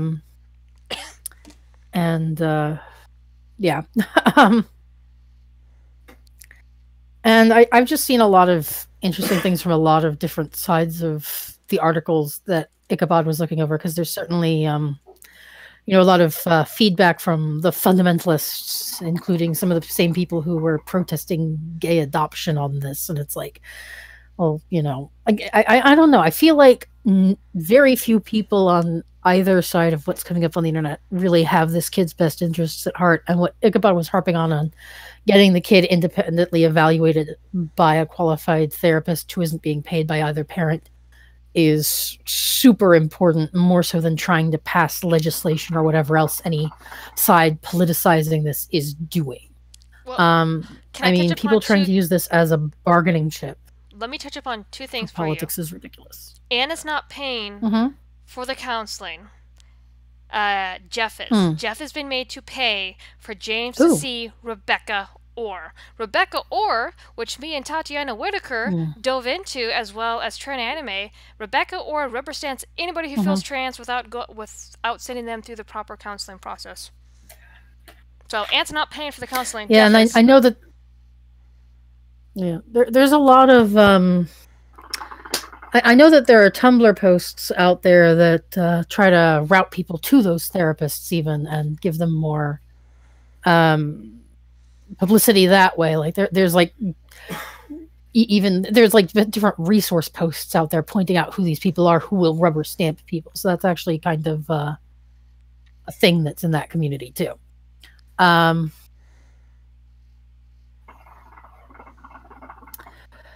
So yeah, that's definitely an issue. And also something too, Anne has full control over who James sees. She's been giving full psychiatric control. If Jeff wants James to see a different counselor, he has to approve it by Anne, and Anne's not going to approve any counselor that goes against her narrative. Jeff's hands are freaking tied. That's why the courts need to do this, not Jeff. The courts gave this power to Anne. The courts are biased against Jeff. I'm not kidding. It's that bad. When I say it's that bad, it's that bad. I mean, which is why appeals need to be filed. Oh yeah, and that's why he needs money. The main thing I can think of is like you have to appeal it. Yeah, no, he counter-petitioned. Yeah, no, exactly. I can. Sorry, I'm just. Makes me so mad with what I've been digging into. No, I hear you, and I mean, I certainly, I mean, on the personal note, I mean, I kind of had the opposite growing up. I was a bit of a tomboy. I like to climb trees and stuff. And my mom was like, no, you're not allowed to watch Ninja Turtles. I managed to get you to watch it, Peter Pan. I want you to focus on Tinkerbell, not Peter Pan. Things like that. Like, that's how crazy my mom got with it. No. And, like, putting me in dresses and stuff. That kind of backfired on her, though, because she's super fundamentalist. And I read way too many books on fairy tales and mythology, and I wound up Wiccan in my late teens. So that bit my mother in the butt right there. Fundamentalists are crazy. Yeah. I'll say that. They're crazy. You know, I mean, like, well, no, because CBN is also doing stuff about Save James, I noticed, and that raised my eyebrows because my grandmother worked for Pat Robertson. So it's like, the moment I saw that, that's why it's like I pointed out to Ichabod, no, not that source, not good source. Well, Tranime, I mean, I used to be very, very Wiccan, and then I went and did a 180, and I became very, very Catholic and almost became a nun, which is why Ichabod used to introduce me as the rejected nun, bridge-building heathen. And then I went to heathen in terms of, like, Thor and Odin type of heathen, only not, like, the very far-right, crazy, racist kind. Ironically, you actually had the same thought that Cold Summer 91 had, because she brought up Sailor Moon. Oh, yeah, no, I did bring up Sailor Moon when somebody asked about why Luna, yeah. It's like, I'm like, is the mom just a Sailor Moon fan? Well, see, I thought about... I feel like Sailor Moon would be disappointed in the mom. Well, like, okay, so Jeff told me a little bit about Anne's past, because if you notice in the dossier and the evaluation, the first one that's documented, Anne was born in France. Her father was in the Air Force, and she grew up in Hawaii. So I started to think, well, maybe what does the moon mean in Hawaiian culture? And there's a name for each different phase of the moon, and it deals with... But yeah, anyway, there's nothing there. And then I thought, well, maybe Greek, because she's her lineage is Greek, or her... Yeah. So I thought about that, nothing there, and then, like I said, I came across that book, and I'm going, has she read this? Because the symbolism is freaking there. Me and this other friend, along Jeff, went... Which book? Oh, okay. So I went and found there's a very iconic book that's very important to the LGBT community. It's literally called Luna by Julie Peterson. I read you weren't here when I read the plot. I've never heard of that book, but I am in the LGBT community. In fact, actually, my first SJW was encountered in real life, not on the internet, and it was somebody in the room with me when I was hanging out with one of my friends. And one of my friends and I were talking about how it's like, if we wanted to get to a baseline of fixing the planet's problems, even just start with getting people to agree and like eliminate like the hard problems of like rape and murder. We can't even do that as a society, as a planet yet. How are we ever going to get to space? And this SJW shouts out into the room, the first one I ever met. And this was in like, I want to say like 2010, 2011. That's how like early this was. Just shouts out, hey, you have to shout the words trigger warning if you're going to talk about that stuff. Like, she actually wanted me to shout the words trigger warning out loud in this little itty bitty room we were all in.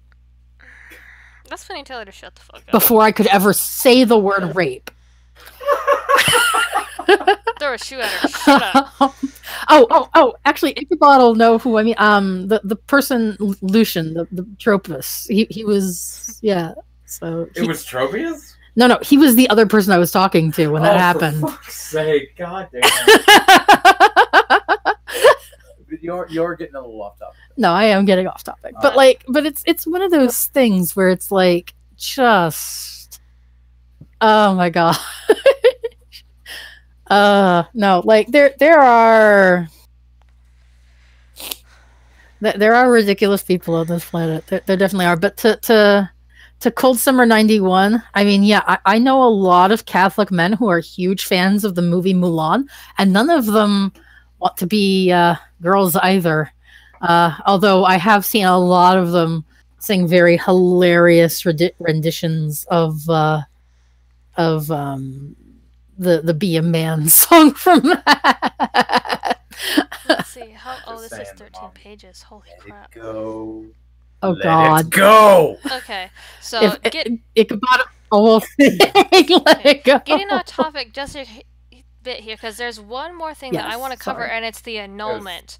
You guys are talking about how, or the appeal that was rejected. Are they trying to annul their marriage? They already annulled it. Jeff tried to go in and set an appeal that got rejected. Okay, now let me flip over to the TV here. Yeah. Okay. Whoops. Not that one. Ichabod pulled it up. Yeah, but I need to pull it up on my end. Go ahead and scroll through at your leisure. Okay. So, no. Know more about this stuff than I do.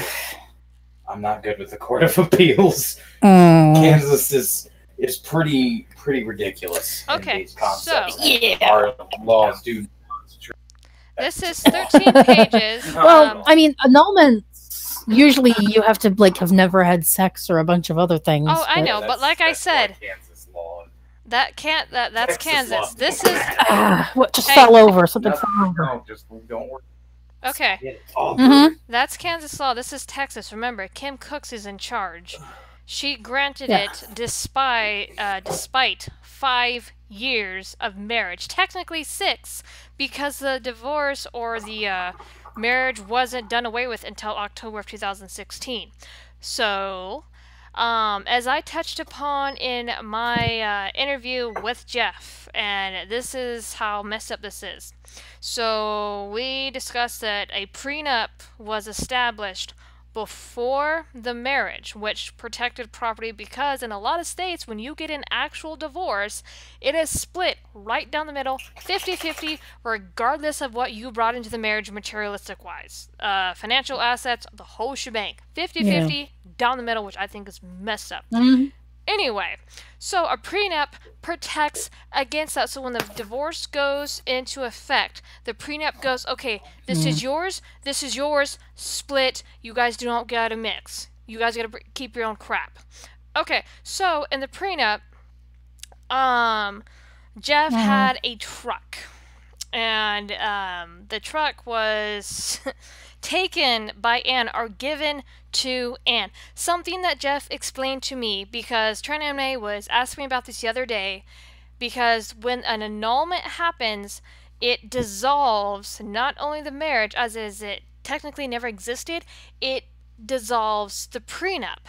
Now, according to what Jeff has told me, is that when that happens and there's property disputes, whosever name is on the title, property, car, even pet, because you can get documentation for pets, whosever name is on that title freaking squashes that dispute. If your name is on that title, that is yours. Does not matter, regardless. Whoever's name, but okay. So, with this truck, Jeff had to pay $45,000 in damages to Anne for his truck.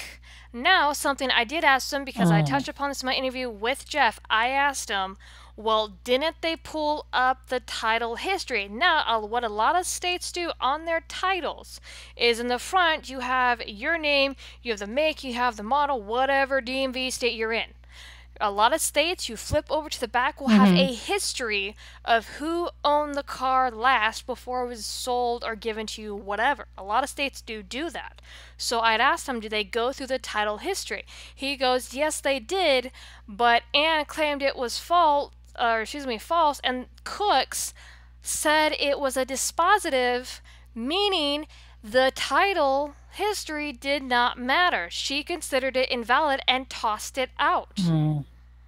So yeah, already over $45,000. He had to pay this, and we talked about this tonight, this amount, because what they had expected to happen is when they told Jeff, you have to shell out to $50,000, they expected him not to be able to pay and to continue to get his wages garnished and eventually end up in jail. Because for anybody who's gone through a custody battle or having to deal with court fees or court mandated payments, if you fail to make those payments, like, they'll continue to garnish your wages, and if you can't pay it with the garnished wages, your butt gets thrown in jail. This is a tactic, especially in custody battles. This is what happened with Deal 5. When they try to keep Rose from being able to pay for court fees and a freaking lawyer. They try to do this to Rose. This is a known tactic in custody battles. Anne is doing this to Jeff. That is why the campaign keeps getting attacked. This is why his jobs, his old contractor jobs, keep getting subpoenaed, because when they get subpoenaed, they don't want to work with Jeff. They're like, oh, hell no. Get out of here. This is our privacy. Everything is revealed. No, because we don't want to get our shit exposed. It is a tactic, and they've been doing this to him for a while. Let me see if I can scroll down here. And this is when she claimed, in this appeal, Gorglis supposedly claimed that Jeff lied to her about the amount he made, which I also touched upon in my video. There's a thing called foreign tax exemption, meaning that after a certain designated amount, in this case, in Jeff's case, it was over $200,000. After the $1 amount, like 200,001, is when the U.S., and beyond that, the U.S. would start taxing it and consider it U.S. income and put on his Social Security record. So when they pulled up his Social Security record, it only showed $10,000 and not the full amount he made overseas. He was in Air Force and was constantly at seas. Anybody who's Air Force, who works with, I forgot what those ships are called, they're, I guess you can call them floating... aircraft carriers? Yes, thank you. That's the term I'm looking for. He was at seas a lot. Now, I don't know if he actually flew the aircraft. I come from a military family, yes. Oh, thank God. You know what I'm talking about then. I don't know if he flew the aircraft, but he's a mathematician, so I'm either he have to... I don't know what he did. But he was out to sea, and I imagine he spent a lot of time on those aircraft carriers. Probably not. There's a lot of things that a mathematician would do on one of those. I don't think flying's one of them. I mean... Well, he didn't specify, but yeah. No, there's... Yeah, well, there's probably a lot of reasons for that, too. Yeah. But yeah, so go through this, read it. It mentions... I can only compare this to my own divorce, whatever stuff, so... Because that's the only divorce paperwork I've really closely examined in my life. Yeah.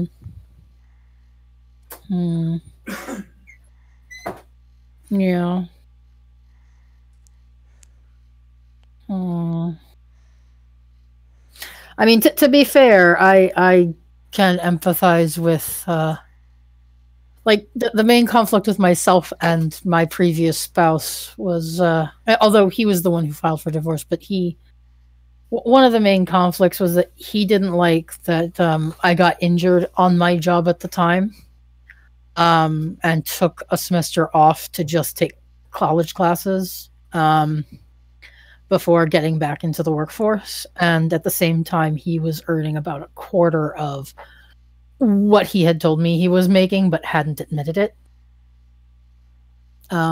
So... Oh, Flying Falcon's correct, though. Yeah. Technically, aircraft carriers are Navy, not Air Force, but aircraft carriers can also hold Air Force personnel. So, I mean, technically, they can hold personnel from all branches, let's be fair. But, oh, yeah, mathematicians aren't allowed to fly in any branch. Too valuable to lose. Yeah, no, I would have said, well, that's not entirely true, though, because I know someone who has a degree in computer programming who's going into the Air Force, but, meh. Yeah, in fact, actually, I have a stepbrother who was in the Air Force who does something computer related now. So I don't know. Yeah, but see, here's the thing, because this is why Anne pushed for an annulment instead of divorce. An annulment should never have happened. They had 5 years of marriage, two kids. One of them which she's trying to destroy, and another one she's freaking ignoring. But yeah, here's the premarital agreement. Any property that is acquired by either Younger or Gorgas during our marriage, regardless of the source of the consideration exchanged for the property, will be owned only as a separate property of the party in whose name the title is taken, and will be free of any claim of reimbursement on part of the other. So with an annulment, freaking dissolved all this, and because, quote unquote, Jeff supposedly lied about how much money you made, and whatnot, she was awarded over $45,000. And that came from the sale of Jeff's truck. So he lost his truck. And also, Jeff states too, because I'm trying to get more information on this and possible documentation, I see that. is that the prenup was shown to court, and the prenup is when you expose all your financial assets. You expose whether it be property overseas, bank accounts, whatever you own is exposed during this prenup. This was acknowledged in court. And another thing too that you will see in that dossier is Anne, quote unquote, didn't know that Jeff was unemployment, which because I filed together, and anybody who has been through the unemployment courts and systems, I have, and I was unemployment for almost 2 years. You get a W-2, and you have to turn that in when it comes tax time, because you either owe the IRS money or the IRS owes money to you. So you get W-2s, and I also asked Jeff this as well, and they filed together, and the person they filed with was one of Anne's CPAs from her company. So they not only filed physically, they filed with one of Anne's people. Because I asked, well, is there copies, is there records or anything? And he says he has all the documentation. I asked him about the prenup. I can't remember if it was 3,000 pages or 5,000 pages, or was it his assets. But there's a lot of paperwork that he has that he needs to go through, because I'm like, hey. But yeah, no, he has documentation for all this. I'm trying to find... Oh, Ichabod wants me to mention to you that it's 9:57. Oh, I know. I figured. Just so you know. Oh, if he needs to go, I don't... Cold Summer asked what unemployment is, if it's a form of Social Security. Not exactly. Unemployment... oh, go ahead. It's... I can explain it if you... It is considered a social safety net. I can, but if you'd rather, Chambers, it's I mean, go for it. Yeah. So unemployment is pretty much a paycheck from your employer. Now, how you get unemployment is if you give a valid reason for why you quit, and unemployment offices are very, very, very picky, or if you are fired and the reason is invalid, and that you have to prove that the reason is invalid. And if it is invalid, your employer has to pay you unemployment benefits. Depending on how the state's tiers work, there's different tiers. Like I said, depends on the state. You get unemployment benefits. Now, the requirement for unemployment benefits for you to keep receiving those is you have to find a job, and a lot of places will require you to turn in a job hunting log and things like that. But it's pretty much your employer paying you for terminating your butt for an invalid reason or for a stupid reason. Oh yeah, it's money from the state, but your employer has to pay the state, and the state pays that to you. So, I had an employer that I got money from, and he tried to play dumb with the judge. Oh, go ahead.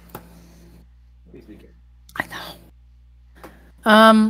I was gonna say something about the whole divorce process that we see going on here, though. I kind of forgot what some of that was, though. So I guess fair enough.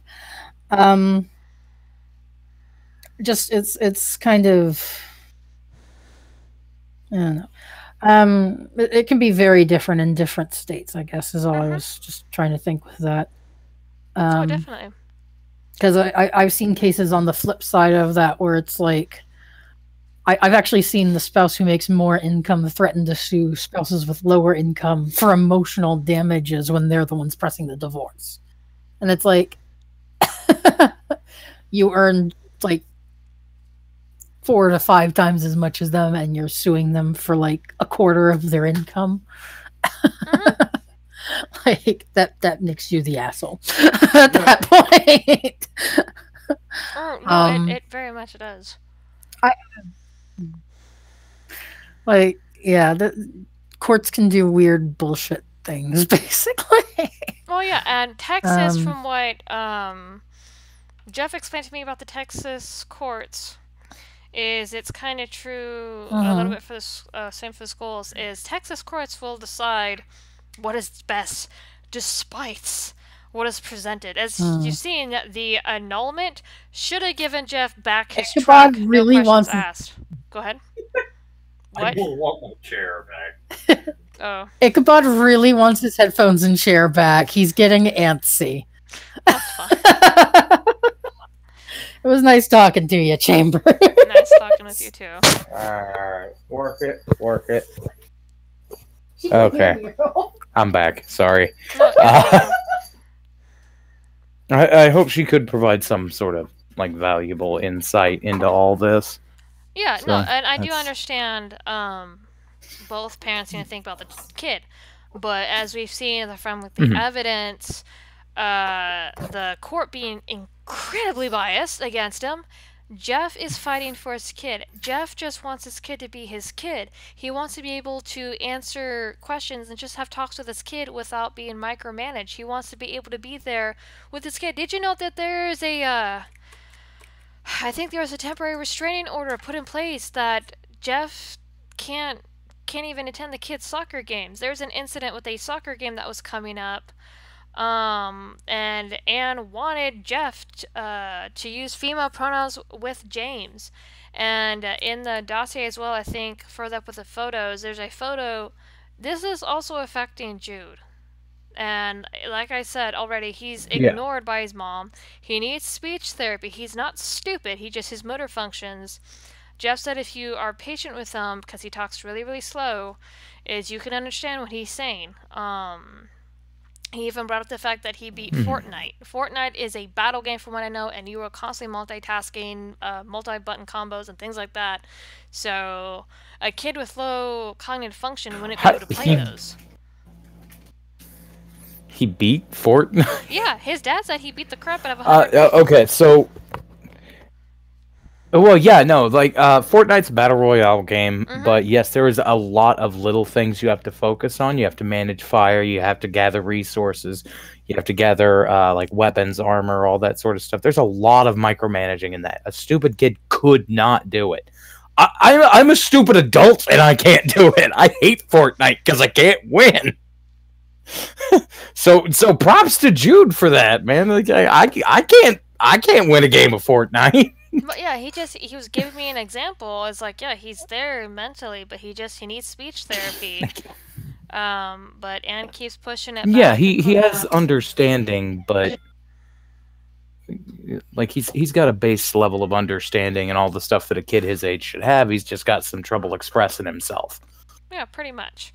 But yeah, like I said, Jeff is fighting for his kids. The fact that Anne even freaking put out that photo on her company with James in a dress, that should be freaking telling as it is. She is pushing this idea, confusing the shit out of James, ignoring him, and this is according to Jeff. I've more than likely going to believe Jeff because he has backed up everything thus far from the dossier, and is not hesitant to answer my questions.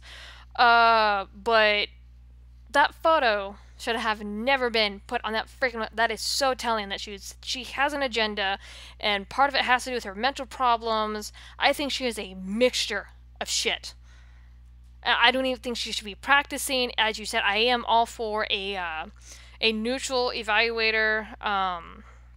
Hopefully our Britain comes through and looks at all the evidence, photographs, video gets that kid, honestly, what I want to see happen, this is just me, that kid needs to spend a week with somebody away from the parents, and this is nothing to Jeff. Jeff has shown to me and multiple people, and that's why he has good friends sticking by him and trying to put out the realistic story as much as possible. But I really think James needs to spend time with someone who's an evaluator who could go and go, okay, I spent a week with James. Me and James, this is how he responded around me. And be neutral about it. And like you said, put out girls' clothes, guys' clothes. Put out girls' toys, boy toys. Just talk with James. Play with James. See how he responds without either parent. I'm for that. And that does need to happen. I'm sure, like, with the, if I understand correctly, with the evaluator, James, I believe, does see the evaluator by himself. But yeah. Mm-hmm. But yeah, I can tell you right now. It's very important to get. Go ahead. The middle ground, because right now, even if Jeff isn't trying to, he as a person is going to influence his child because he's in a development stage. The mom, like, even if she weren't actively doing this like she is, her every action she does registers to that child. They know what's happening. They may not be able to process it on a deeper level, but they know what's going on. Like, they know he's going to know that the dad wants him to be who he is.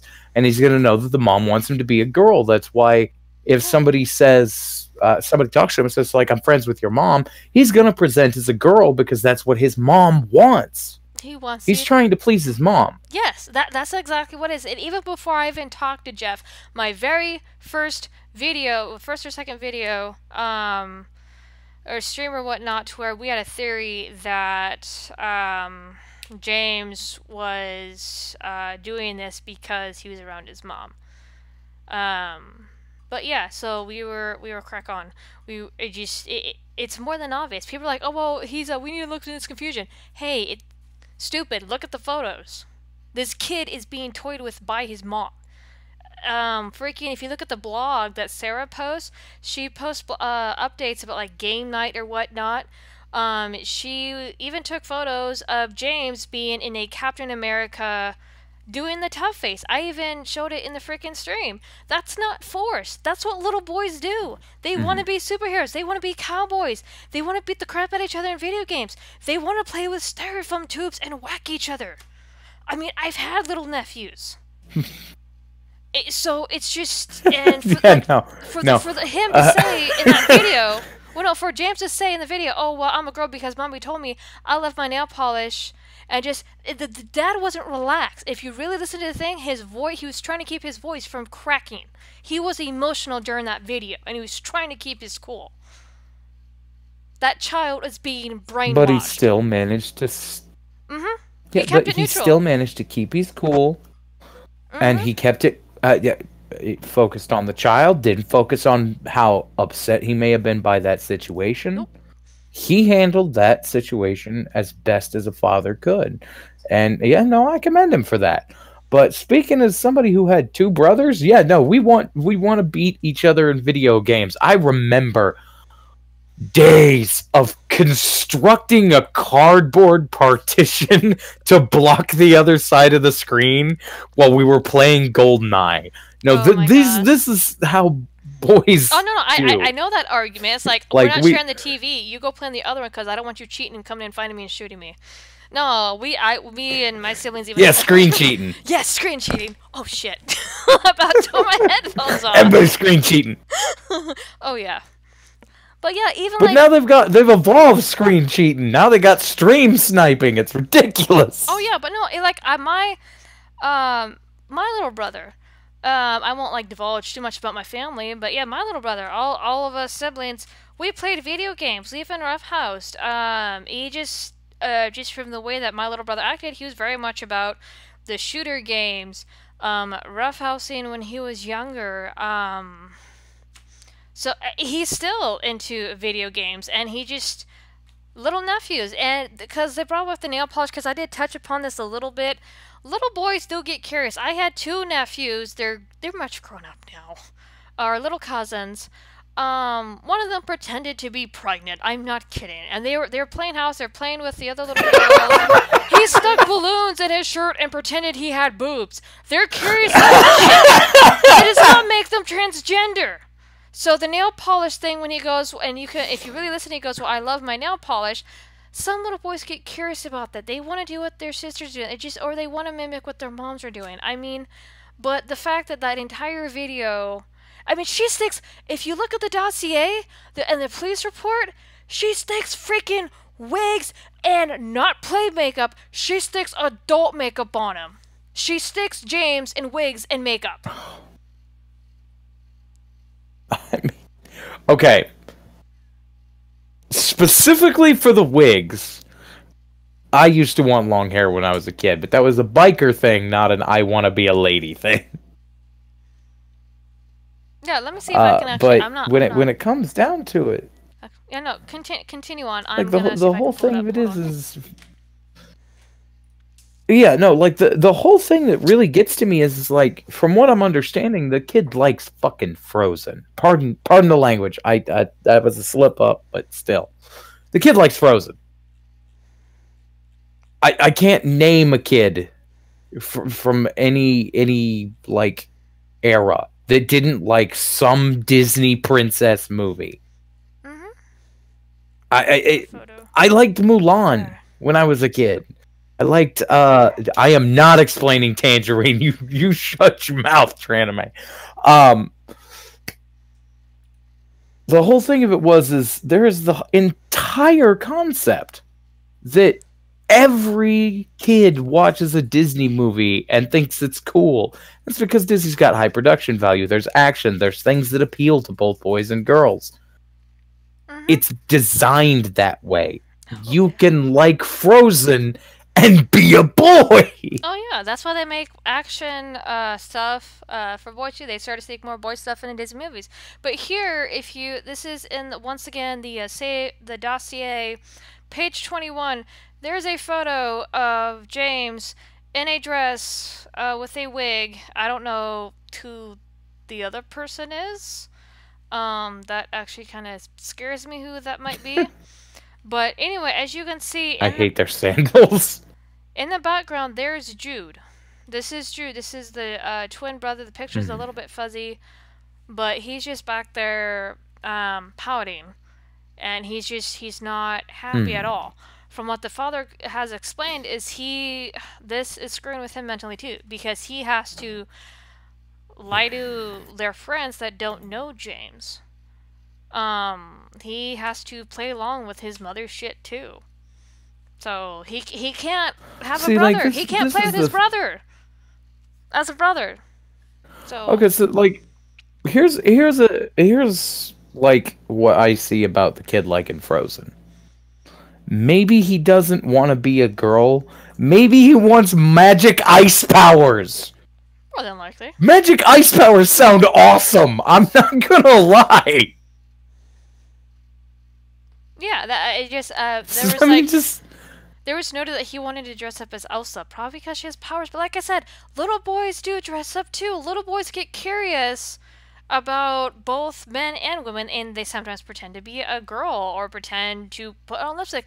Little boys play like little girls do. Yes, you have boy toys, and a lot of them are attractive, like the G.I. Joes and stuff. But they both want to play. Oh yeah, no, like and this is an embarrassing moment, but when I was a kid, I wore a dress once, and I'm gonna be honest, that is some comfortable clothing. The bra is not comfortable, but the dress itself, like if there wasn't a horribly religious male equivalency for that, I would definitely wear that, just because there is a wonderful breeze that goes through there all the time. And when it's the middle of summer, no, I would wear a man dress. I get it. We're not going to go into that. That's comfy as crap. Like, I'm a man of comfort. I want to be comfortable. That's why I wear, like, I wear slacks instead of jeans, because jeans are uncomfortable. That's why I wear a t-shirt instead of a dress shirt when I'm not going to something fancy, because the t-shirt is comfortable. I like to wear comfortable clothes. And objectively, if it's just like a normal dress, a dress is more comfortable than, let's say, jeans and a dress shirt. Maybe the kid's just comfy in it. But in this particular case, what I'm looking at is, yeah, no, boys do dress up. Boys act crazy when they're kids. I jumped off the trailer roof into the trash can because I wanted to see if I could make it. Kids do stupid crap. They can't be trusted with life-altering or changing decisions. They're children. Yeah, and it's just the fact that that email, I wonder if I should just pull it up again for the sake of the stream and then wrap it up with that, but that email is so freaking telling because the wording is so specific. Because she goes, oh, well, just to give you heads up, James is now Luna now, and Luna doesn't think you would understand how she feels. And then she included someone else in the email and goes, oh, well, I included this person because I think they could help you with phrasing to affirm Luna. So that email is so telling. You combine that email, which is from 2017, and let's see, when were the boys born? Because I did ask the boys' birth date. They are now over 6 years old. They were born in 2012. The video is when James was 3.5, so that makes it 2015. And then 2017 is when the mom really started to push this garbage. But there was already an incident, and so actually, let me actually find that freaking email again. Where is that stupid email?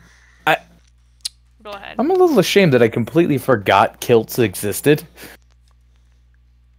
2017. I could totally wear a kilt. I completely forgot about those. Oh yeah, they're. We'll play, Tatiana. Thank you for that. I totally forgot about kilts. Okay, so let me read the email real quick. And I won't flip it over, but I'll just read it. Let's see, this is from Ann to Jeff, Saturday, August 5th, 2017, at 2:37 p.m. Jeff, I wanted to give you a heads up about what is coming your way. And I believe I covered this in the interview with Jeff, this email as well. Luna, yes, I will refer to her that way because that's what she wants to be called in my house. Because James wants attention from you, Anne. Has decided to tell you, and this is, at this point, James is, what is this, August 5th? A little over 5 years old. Has decided to tell you that she has a girl brain and boy body. No. And that she is transgender. This is the mom's wording. This is not the wording of a little kid. A 5-year-old does not understand this crap unless they are coached. Anyway, let's continue. We have been reading 2 books since mid-July. I Am Jazz and The Princess Boy. In these books, although other people are occasionally mean or confused, the parents are affirming the princess boy's daddy loves them no matter what. And now the princess boy's a whole different matter, different book to where mother read that boys can be princesses too, which technically, no they can't. It's called a prince, and then a king. In these books, although, let's see, I already read, the parents are affirming the princess boy's daddy knows or loves him no matter what. I think she has decided that like I said, you could tell this is the mother's wording. This is not James. Just listen to how specific this is. I think she has decided that you just don't understand that she is a girl. If she explains it to you, you will understand and be affirming. Mom, wording. She has already been coaching James, starting at the age of 3.5. I wanted to give you a heads up so you could think of what to say in this context. I included Gwen on this email because I think she might be able to help you come up with words that will affirm your position without sounding like you don't love Luna no matter what. And listen to the wording. James feels this way, or Luna wants to tell you this. That's the mom coaching the kid. That is confession. Okay. Point blank. Yeah. I am going to do my best not to come off as unholy angry as I am right now. That's why I told you. So, Jeff is what she's saying is, she read 2 books written by adults about transgender children with her son. 5. No doubt had the discussion about these books. And from what I'm gathering from the email, not only did she include a completely different person to attempt to coach the father, but has coached the child to believe that the dad won't love them no matter what. Projection. Is my understanding correct on this? Okay. You know, I will even flip over to the freaking thing so you could see the thing yourself. Oh, hold on. Let me turn back on. Let me get my window capture up. Where is it at? Okay, here we go. Here is the thing. Let me... Oh. I'm... Go ahead. Going to briefly... Again, I'm talking very slowly to try to not lose my collective cool. Because I am an angry man. I always have been. This is part of who I am. Let me start with the extra person that she sent this email to. Gwen can fuck off. No, be easy.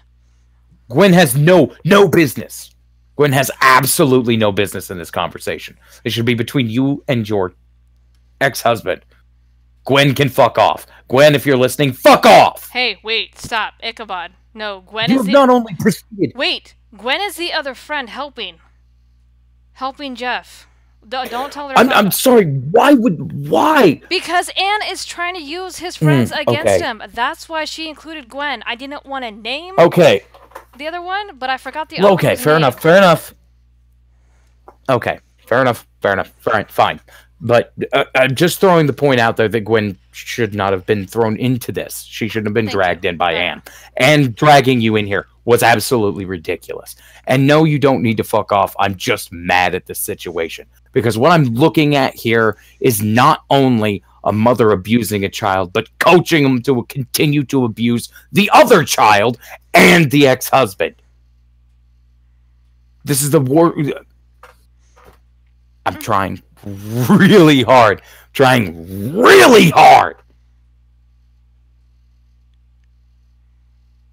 This is reprehensible for a mother to do to their child. Yeah, that's why I said you needed to watch my videos, because when we first came in, like, well, both parents are just throwing shit at each other. Jeff is not throwing shit. Jeff, even, because it's in the dossier, and I need to figure out where the transcript is, but he did not want to sling Anne in any sort of way. He even told his lawyer, I don't want you talking bad about Anne's profession, the way that she works in profession. I don't want you talking bad at her as her mother. And according to what Jeff said, his lawyer didn't. So Jeff has been trying to be honorable. His friend stepped in because Jeff got ground pounded. I'm trying to breathe and not lose my cool on this. I wanted to cry. I've been angry and near crying. There is absolutely no reason under any circumstance that this woman should ever have contact with any child ever. She is a danger to herself and others. Clearly. And that may sound harsh to people, but looking at this is looking into my childhood. This is what kind of crap that we had to deal with. Let me tell you a brief story about something that happened when I was a kid, just to give you a brief encapsulation of why I am so unholy pissed at this concept. One time, my mother and father were drinking very heavily, and they got themselves into a fist fight. So what they decided to do was my mother went to the door, and my father stayed in the house. And then they lined us up, my father on the inside of the door, my mother on the outside, and they made us choose which parent to go with, because they were at that time, well, they swore getting a divorce. So whichever parent you went with at that exact moment was the one that you were staying with. If after the divorce, you just stayed with that parent. So we had to not only choose between our mother and our father, but we also had to choose between our siblings. That is what this woman is doing. And when I explain it like that, it sounds absolutely disgusting to do to a child. But that's what is happening here. The mother is lining up the kids and saying, which parent do you want? And she has begun the point of brainwashing a child to go against the other parent. But that means Jude is put into a place where he's got to choose if he wants to be with his father, who is not neglecting or abusing him, or stay with his brother and protect him. That is what's going through Jude's head right now. Do I stay with my brother, or do I save myself? And that is reprehensible. It is disgusting. It is foul. And this woman should not only have raised 2 daughters to adulthood, because they may end up just as fucked up as her, but she has no business with these kids. And I take it back from earlier. Her license should not be suspended. It should be revoked permanently. Under no circumstances should she be seeing children if this is her aspect. Because by God, every freaking time the goddamn state would send the CPS to come see my parents. Hold on. They didn't do crap. Wait, you, Ichabod, shush. Sydney Gorgolis, who are you? Are you a relative of Anne? I think we have a relative of Anne. Are you paying attention to the chat? I just caught it in the chat bot stream. Or the, Yeah, I see it. I am disgusted. Sydney, beyond what I could consider. Why isn't it mention? Let me. You know what? Fuck this. I'm gonna pull up that thing. Oh, do I got one of his relatives in my chat? Oh, don't come around poking me. Oh, where'd they go? Where are they? 22,920. Oh, this was a while back. I missed this. Oh, hold on.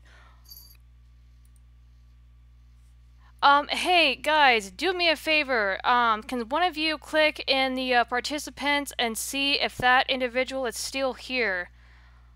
Oh, I was not paying attention to the freaking chat.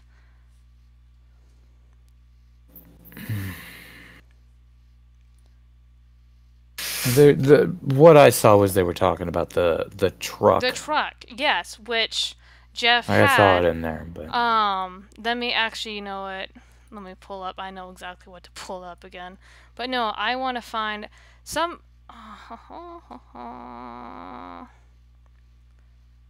Crap! Now it's got me digging through this.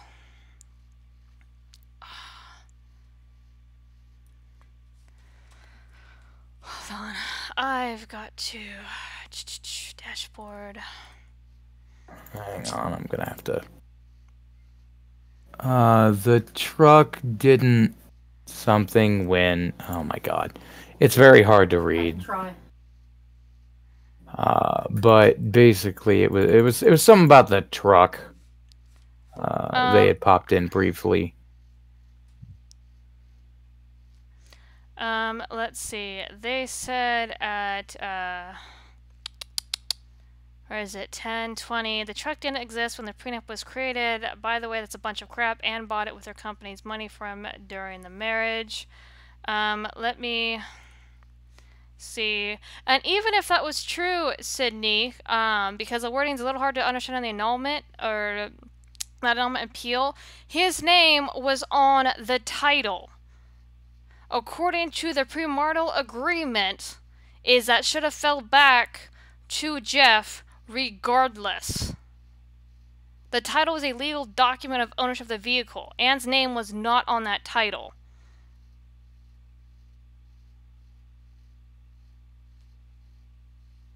The truck is what costed Jeff $50,000 because Ann quote-unquote suffered damages. Jeez. That's an expensive truck. I don't know. I don't know what to say about all this. It's very ridiculous. Oh yeah. Oh no. I want that freaking. Oh, hold on. I'm gonna have to pull this up myself. It happens sometimes. I don't know what to say about it. It's just I cannot see a parent treating their child like that. That's not a good parent. And I feel bad saying it, but I got to. That is... No, it's not. And like I said, it does not matter matter who... that I went through. It does not matter who bought the damn truck. His name was on the title. Therefore, it should have gone back to him. It does not matter. It even said, and I'm going to bring up that freaking document again, but I'm going to go back and I'm going to pull up... I don't know who this is. Chambers. What? I'm going to go through this concept just very briefly because I feel it necessary. That is a dodge. That is them trying to get you to focus on anything else but what is actually going on. They're just trying to distract you. I just letting you know that because I know what that is. That's a dodge tactic. Shit, I didn't nab it. But I'm going to recommend it's just... anyone else, and I need to be careful because I'm not out to cause more trouble for Jeff. I'm trying to bring more awareness. But to the family members of Ann and their friends, don't come poking around me. Leave me alone. I don't want to talk to you. I want nothing to do with you. I don't like what you're doing. Leave me alone. Don't come poking around me. That's it. The way I see it, just if you're in the chat right now, and I'm like, if you are related to Miss Gorgas, you know, if you have a different opinion, fine, whatever you do, you do you. It's not about the truck. No, it's about the child. And it's the child that is being abused, and the father's Anne has gone out of her way to make sure, or try to make sure, that the father's not able to fight back. Financial means, court requirements, micromanaging with the stupid rules of the schools. Yeah, no. And it's about James, and we've proven that the mom is destroying the kid and neglecting the other one. So, or neglecting some of the services he needs. So yeah, please don't come poke around me. Leave me alone. Don't want to talk to you. Don't care to. I've seen enough in the dossier. No. Brainwashing. I don't care. You idiots can spin this all you want. The counselor, Rebecca Orr. I've dug into this. I've dug into the judge. No. Leave me alone. Don't want to talk to you. Seriously, if you are in the chat, and just spread the story. Spread it everywhere. Put the biggest spotlight on this crap you can, and make sure to give every ounce of information you can. Within legal constraints, of course. Don't like get yourself arrested or anything, but no. This story needs to be everywhere in the country. Because not only does it hurt this child, but it also hurts every actual transgender child on the planet.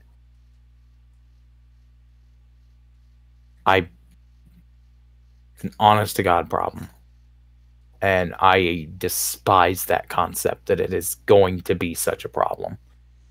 Because it's hurting James, it's hurting Jude, it's hurting people, but it's also hurting people we may never see. People who we might not hear the story of. But this story is here, and it's alive, and we're looking it dead in the eyes.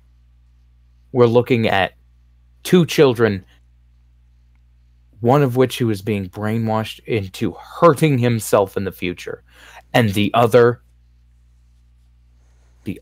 has to watch, and eventually he's got to make the decision, do I want to save myself or do I want to be here for my brother? And no child should ever be forced to make that decision.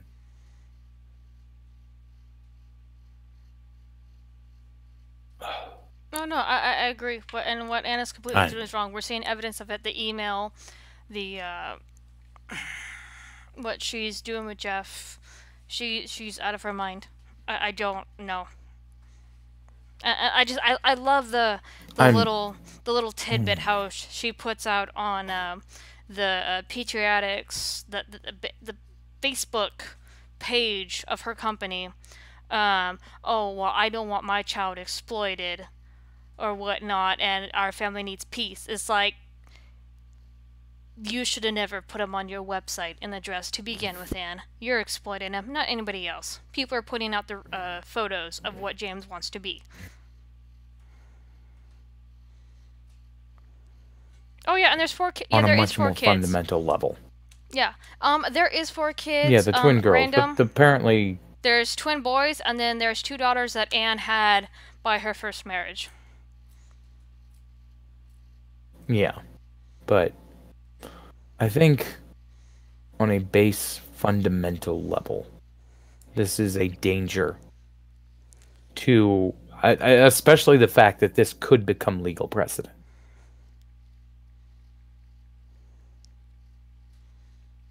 Oh yeah, no, definitely. I'm sorry I lost my temper, but I almost lost my it shit drives on the me individual insane in my chat. because... If I had caught that sooner, which I'm glad I didn't.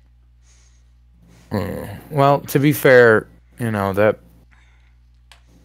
And actually, real quick, go ahead, continue on. I'm just gonna pull that document up again, real quick. There's too many people fighting for a side, but it's what I'm looking at. Nobody is on the kid's side. Oh, be it Luna, be it James, whatever you want to call him, but nobody's on his side. That's a crying shame.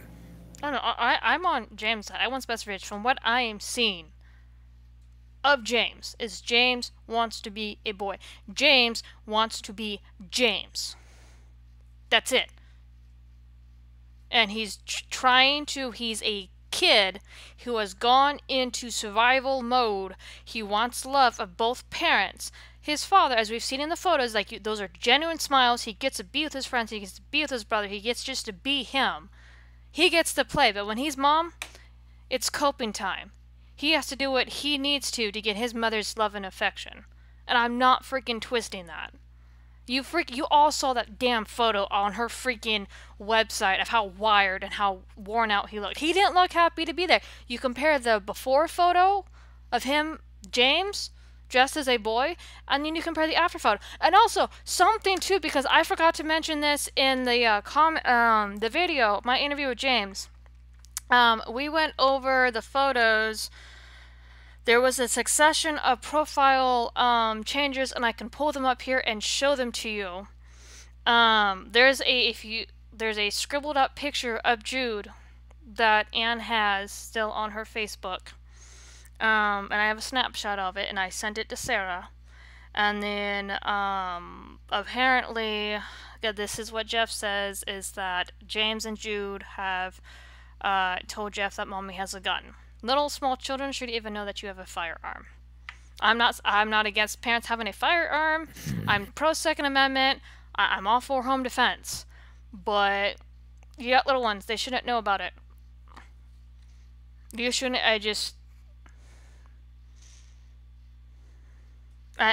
You put the scribbled picture of Jude, and you put that. That's not me twisting. I can go through and I can show you the succession of profile changes, because I even went through and I took a snapshot. I redacted all the extra info. I will show you the succession of these photos of profile changes, and it is fucking disturbing. Actually, no, fuck this. I'm pulling that up. Hold on.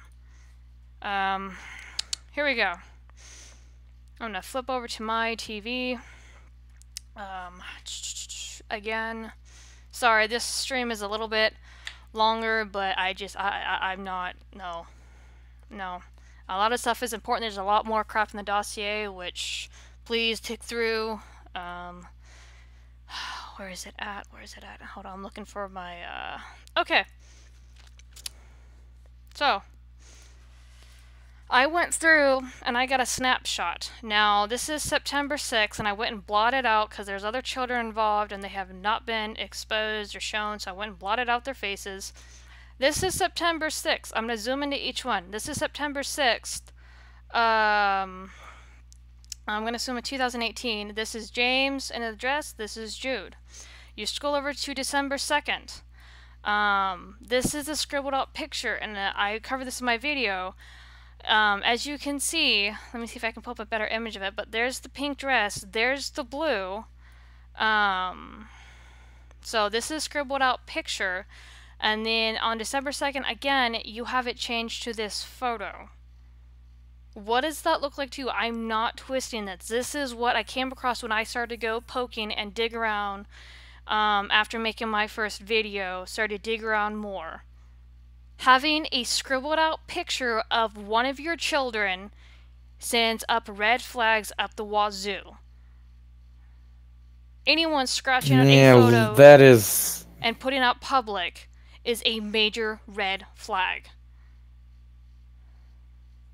Yeah, that if that's not your intent, I mean, like, think about it before you do that. Like, if that's not what you were actually intending as something malicious, fair enough, but it doesn't look good. Oh, that's some 1 hour photo shit there. Oh yeah, and I think, yeah, that is scribbles. That is literally, and I highly doubt she's a graphic designer. I highly doubt she has any freaking tools, Wacom wise, stylus wise, anything like that. That is literally opening that up in innocent paint, holding down the, I believe it is the right or left click of your mouse for quite a few minutes. Left click and scribbling that for a good 15 to 20 minutes. Until it's near black. Yeah, that does not come off as well adjusted. I'm not gonna lie. That is freaking mental. But yeah, that doesn't. I don't want to assume her mental state. From the evidence we have, there is something wrong, but I don't want to assume her mental state because that would be unfair of me. But that certainly doesn't look good. That creeps me out. Oh yeah, when I found it, I was freaked. I'm going, because I was in a talk, I can't remember, with Tran Anime or Tatiana Whitaker, and I'm going, holy shit, I'm sending this crap to Sarah, but I gotta Photoshop it and make sure I redact, nobody else doxed or whatnot, which no one has been doxed, but you know what I mean. Yeah, no, I understand. It's just... I want the kid to be protected. At the end of the day, that's all I care about. I want all them kids to be safe. Mm-hmm. That's all I want in this whole story. I just want the kids to be okay. And God forbid if that's both parents are eliminated from their lives, then if that's what's got to happen, that's what's got to happen.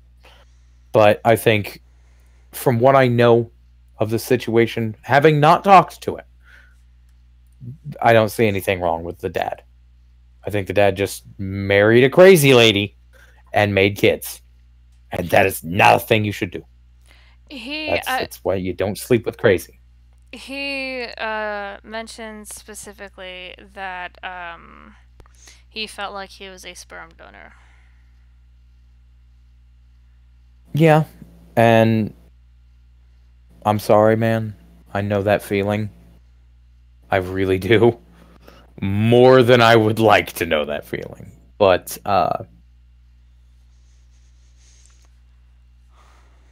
if you can, do what you can. Protect them kids the best you can, man. That's all you can do right now. Is do your best to make them safe. And if it comes down to it that the kid actually is trans, just accept him for who he is. Yeah, let the kid decide. I know that's what you're gonna do anyway. Like that's the really frustrating part about this is I know if the dad, honest to God, believed this was actually the case, he'd accept it. Mm-hmm. I don't see any indication he wouldn't. But she is so full of hate. She is psycho. I don't know what to do about it. But yeah, I'm gonna pull up that piece like again. I said, man. Yeah. I'm gonna pull up that piece again in the annulment. Sorry, I'm screwing with the screen. Anytime I switch the window, it takes away my sizing. But yeah, this is the agreement stated in relevant part. Any property that is acquired by either Younger or Gorglis during our marriage, regardless of the source of the consideration exchanged for the property, will be owned. Key word here is owned. Only as a separate party of the party in whose name the title is taken, and will be free of any claim of reimbursement on the part of the other. So it does not matter if Anne bought the damn truck for him. It was in his name, and the divorce would have enforced the premarital agreement. The fact that Cooks even freaking allowed a 5-year marriage to go technically non-existent is total and utter crap. Do not come around my channel again. What I'm looking at here is, and this is just a suggestion from my knowledge. Keep in mind, I'm not licensed to practice. I haven't been for some time. But in this particular case, it seems that the judge has violated this agreement. Because here's the concept. The important line that you want to look at here is regardless of the source of the consideration exchanged for the property, which means regardless of if she paid for it, the prenuptial agreement states that the person whose name the title is taken will be free of any claim of reimbursement on the part of the other. That there is pretty cut and dry. The truck was titled in his name. Yep. That means it's his. But the problem is this is Texas law. This isn't Kansas law.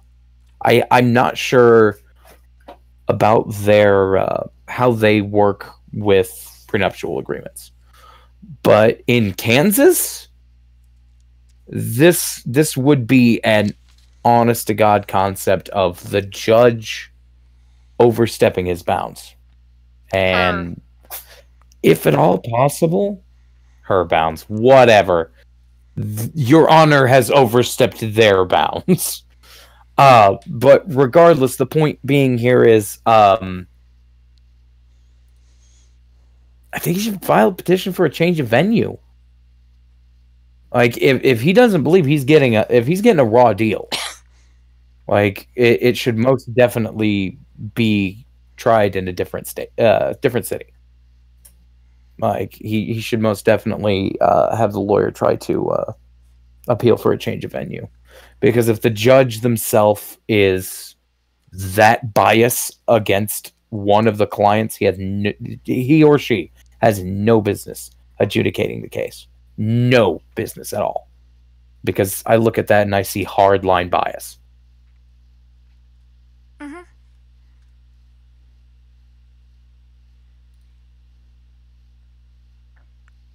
So yeah, I'm trying to find the blog update. God.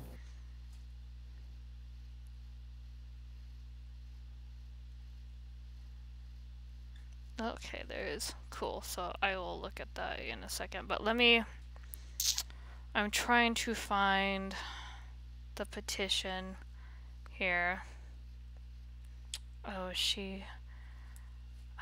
Did she remove it? When did I start looking at this? Oh no, I think it got removed. He had filed 3 different petitions, and I should have freaking grabbed them. I'm scrolling down, but yeah, he has counter-filed. Crap. Did she remove them? I wonder if she was told to remove them. Oh, no, okay. Okay. I found them. Okay, here we go. Flipping back over to the TV once again. But I have not had a chance to look at these yet. I've been caught up with Where is it at? Where is it at? There we go. Okay. Archive what you can. That's all I can say. Okay. I know the stream is going on longer but I wanted to cover a lot of stuff. Okay, so here's the first one. Let's have a look. Counter petition to modify in suit affecting the parent-child relationship. I don't know how many pages this is. Oh, this is 10. The court petition seeking modification of prior orders is brought by respondent counter petitioner Jeffrey Damon Younger, who is a party affected by the orders sought to be modified. Don't care about that. This court has acquired and retains continuing exclusive jurisdiction. So no, this court has full authority. It cannot go into another court area. Has acquired and retains continuing exclusive jurisdiction of the suit and the minor children, the subject of the suit, as a result of prior proceedings. That's nice. It can't move. There are no protective orders or applications for protective orders. Okay. The following children: James, Jude. Okay. Parties affected. The names and addresses of each party. Rights, privileges, duties, or powers may be affected by this motion are... Okay, what is he asking? No. Change the requested modifications clearly in the best interest. Counter petitioner requests. Okay. Counter petitioner Jeffrey Damon Younger requests that the court appoint him as the sole managing conservator of the children. I agree. Request that the court... Let's see, I already read that. And that the counter-respondent, Anne Gorgas, be appointed possessory conservator of the children. So meaning switch roles, that Anne is put on the radar and watched. Counter-petitioner Jeffrey Damon Younger for the request that the terms and conditions for access to or possession of the children be modified with due consideration, being given for the safety and well-being of the children and for their emotional stability, security, which will be in their best interest. So, as you can see, there is 3 of them. He wants to be the sole custodian, which I'm all for. And then, yeah, this is... Read this. It's on the... where is it at? It's in the court documents. Answer to motion for enforcement. What is this? Like I said, I haven't gone through these all yet because I've been digging into the other thing. Okay, so the court transcript, or is there a different document you want me to look at here?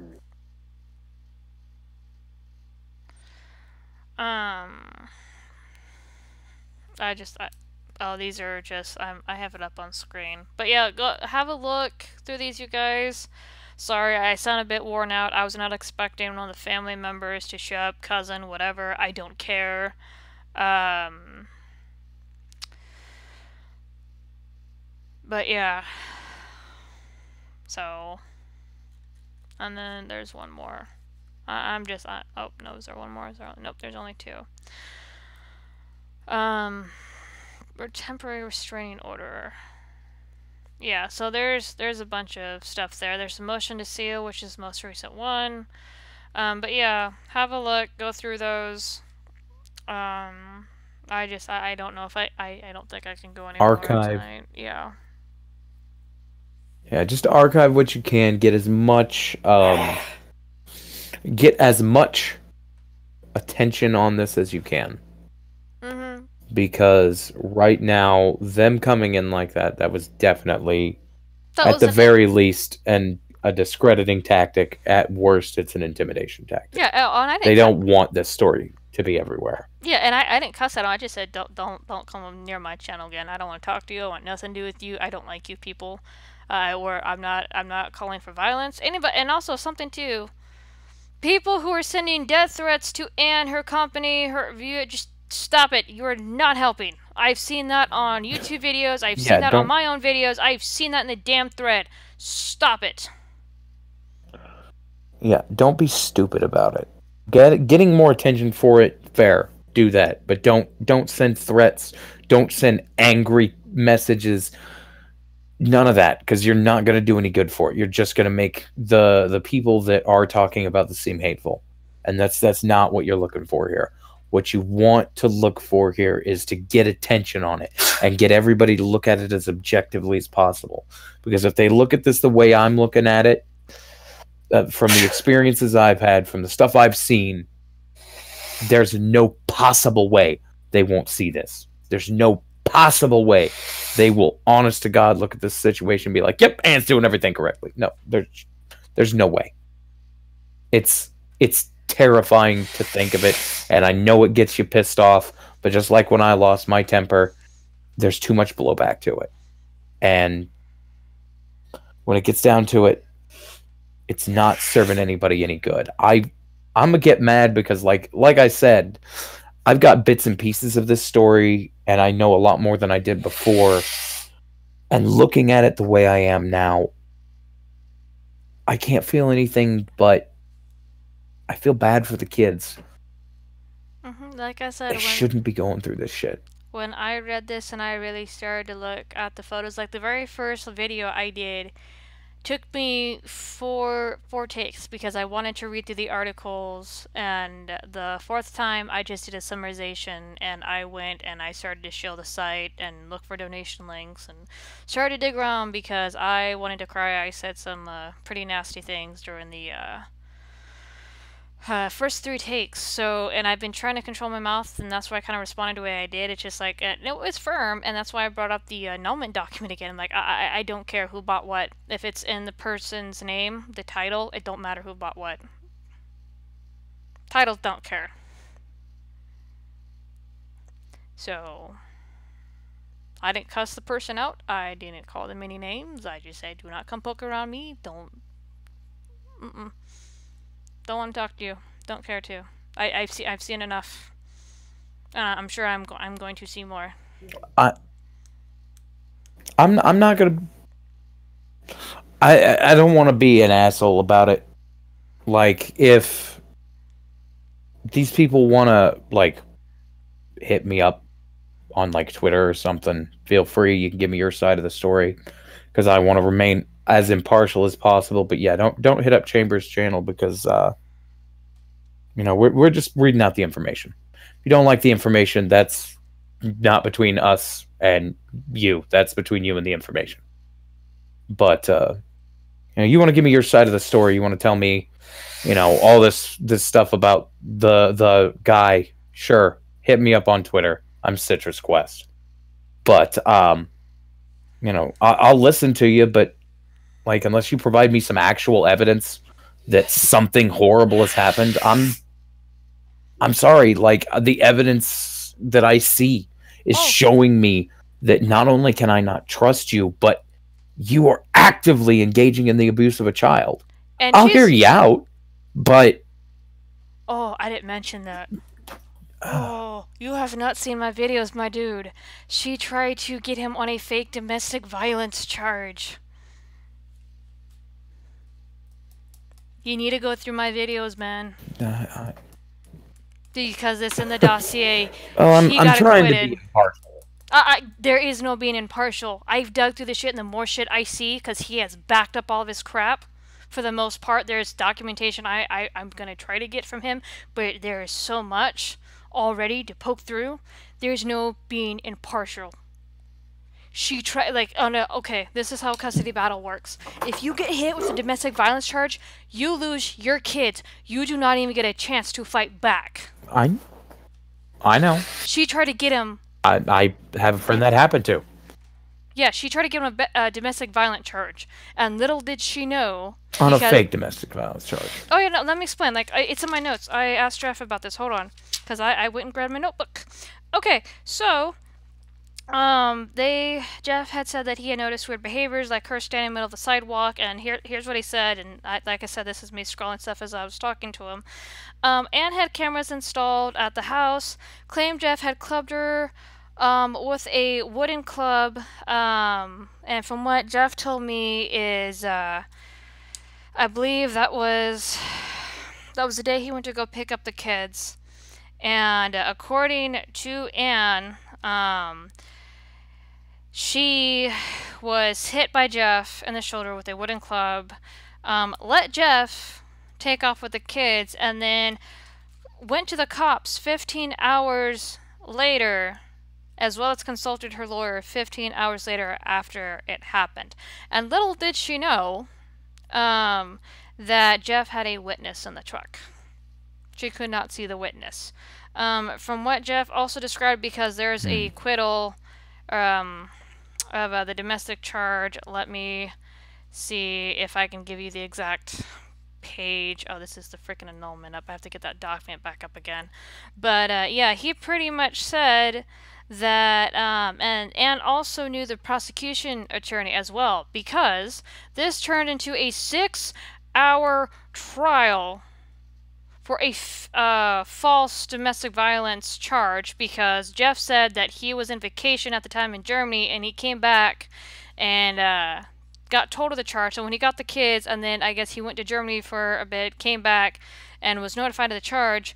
Jeff also notes that the jurors took 15 minutes to discuss and were laughing the entire time that the judge had to tell them to shut up. So, but yeah, 6 hours. 6 hours. This prosecution attorney dragged this case out and managed to get all the other cases for that day, for that particular courtroom, cleared to try to nail Jeff with a domestic violence charge, therefore losing any opportunity to fight for his kids. So yeah, I'm not impartial. I am bitch is crazy and will go out of her way to do anything to stop him from fighting for his boys. I'm not impartial. I've seen enough. And hopefully I can get my hands on more. Let me pull up, because I'm going to pull up the freaking dossier again, and I will freaking show you where this acquittal thing is at. Hold on. I know I'm pronouncing that funny.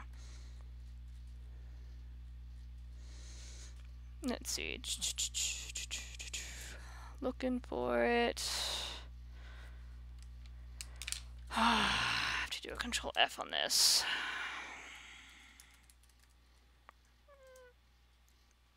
Okay, here we go. Found it. And the dossier, this is page 318. And this is, I'm gonna pull it up on the screen so you know I'm not bullshitting.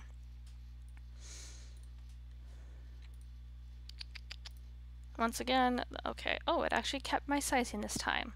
Shocker.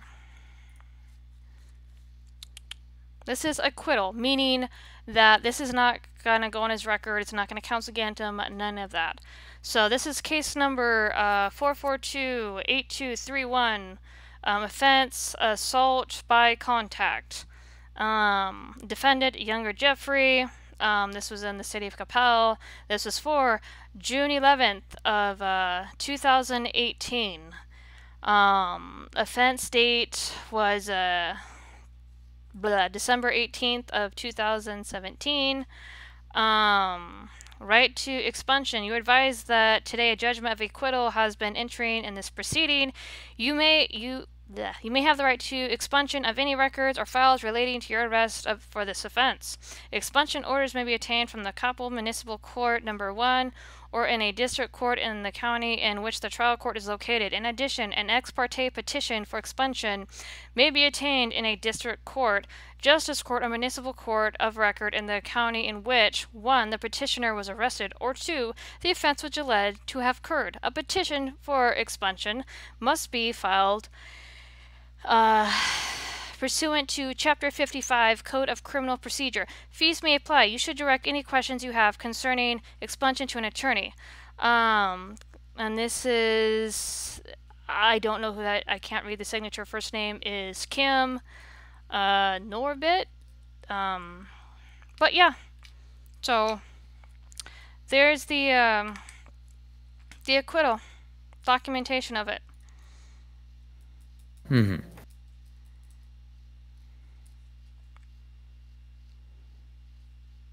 So, I think, aside from my minor outburst earlier, you as the audience have gotten as much information as we can really provide, unless I'm wrong on that. There's more in the dossier. I encourage. The dossier is over 333 pages. I've only pinpointed out things that I feel are very important. There is more on there. Now, there's bias on both sides. Like, they asked Jeff's friends. It's back and forth with people who know both Jeff and Anne.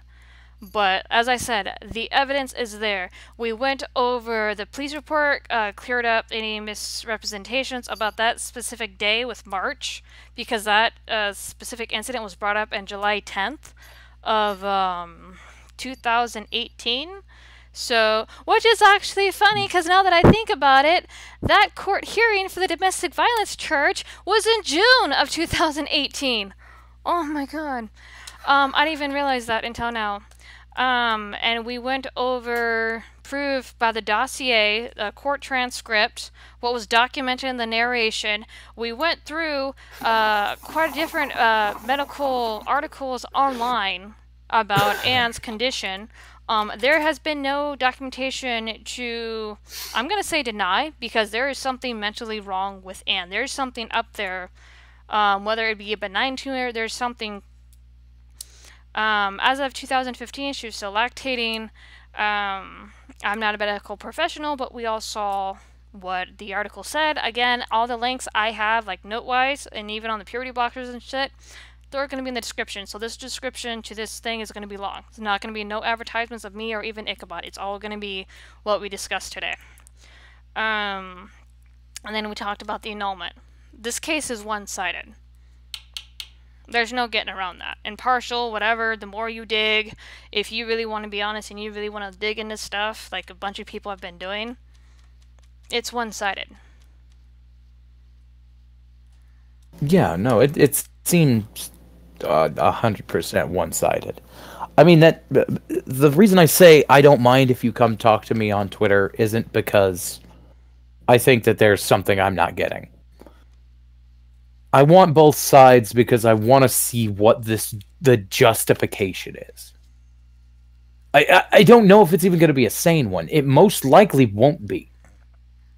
But at this point, I just kind of want to know what excuse.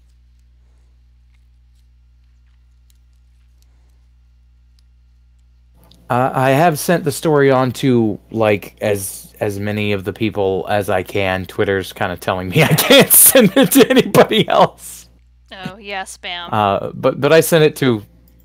Yes, I've reached spam levels of sending it to people, but hopefully, somebody will look at it and pick it up, and be like, hey, like, this is my perspective. Draw a little more attention to it. God, hopefully, just. I hope it ends well for the kids. That's it. I know it sounds heartless, but I don't care about the parents at this point. I just want the kids to be happy. Looking back at DO5, it should have been all about the kids.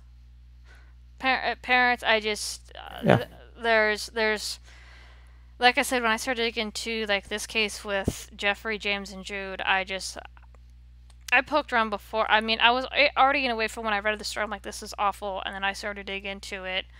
And look at the website, look at the photos, and it's like, oh my god. So my bias was formed from the information I found. Which, like I said, I wanted to break down several times because of this, what's going on with this kid.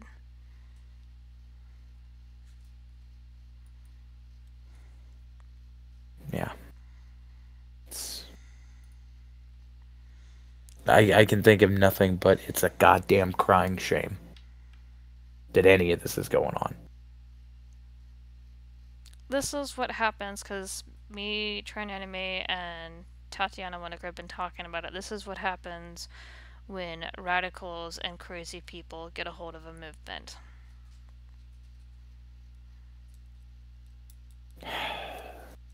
This is when you have people who don't even want to commit to something, and then they want everyone else to follow their delusions.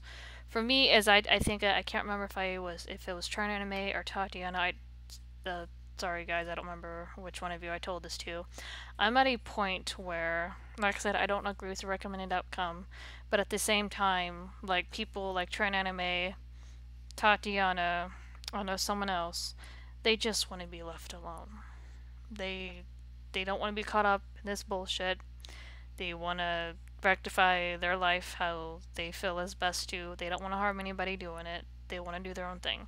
With these radicals and crazy people, they want everybody to bow down to them. They want everybody to agree with them no matter what. And they're at this point willing to sacrifice children just for their damn agenda. I was talking with someone else about this too. Davey Krakow, who he did a video on this as well. He carries over 3,000 subs. He actually left a comment. You can find him on my channel in the comment section. So, but yeah, he did a video on this as well, and it's disgusting. They're going after children. The actual transsexuals, the actual people who just, want to go through the process they feel best, move on with their life, get left alone, those are the people who are getting dragged into this. And they're like, no, we hate you. We don't want to be a part of what you're doing.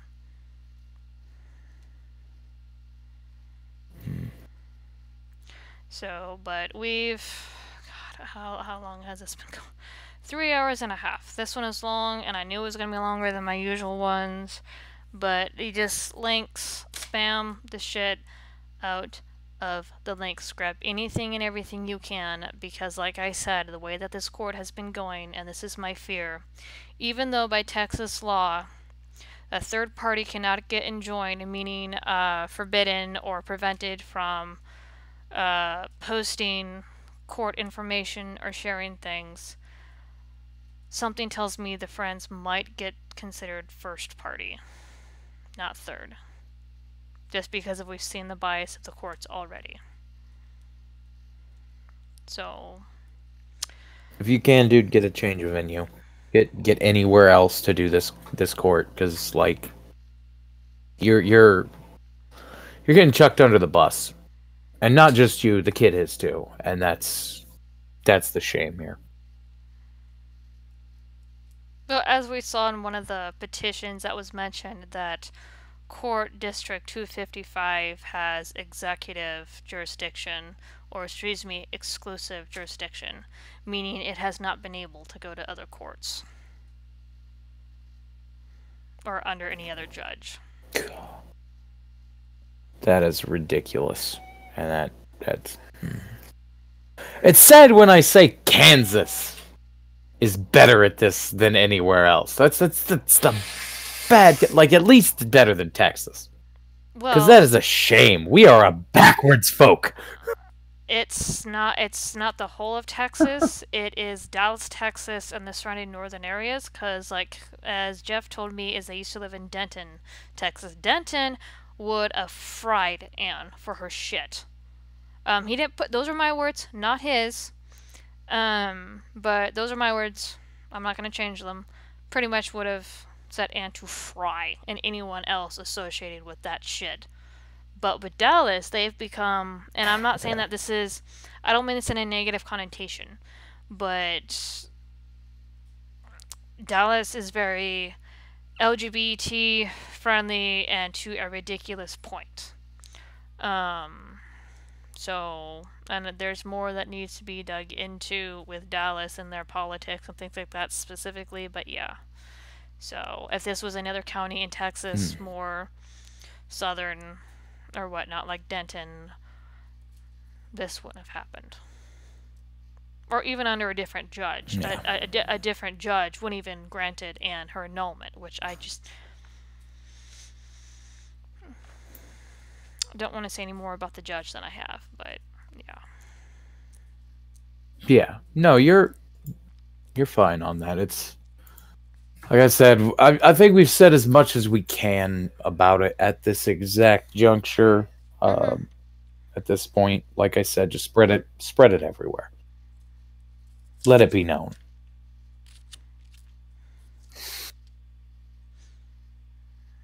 Yeah, there's just There's so much in that dossier, and there's more that I'm trying to get my hands on. It's just, there's something in the evaluation. I believe it's towards the end of the dossier where the evaluator states that Jeff lied about his finances, and Jeff has told me, well, no, I have the prenup and everything that got exposed, and he said that was like over like 3,000 to 5,000 pages.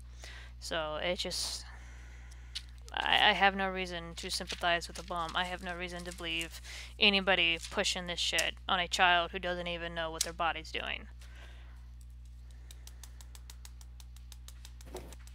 I just don't. The email, the freaking video, I got no sympathy for you, lady. I think you need to be pulled from your profession, and quick. Yeah. Before you can hurt anybody else. Because, I mean, like, you're willing to do this to your own kid, why wouldn't you do it to others? Why wouldn't you pollute their minds the same way you've done your own child? I see no reason for you not to. So, yeah, no, you are a danger in your profession. If you are willing to brainwash your own child, I have no reason to believe you wouldn't be the exact same with anybody else's. Yeah, and something else I want to see, which we're probably never going to see, is I want to see a medical record. If the symptoms ringing has gone away, which it sounds like it's come and go, but I want to see an actual medical record, legit, neutral doctor, neurologist give Anne a thorough look. I really do. I want to see my eyes. I want to see to prove that you have nothing wrong in there. Because it's black and white. It's not that hard to find. That.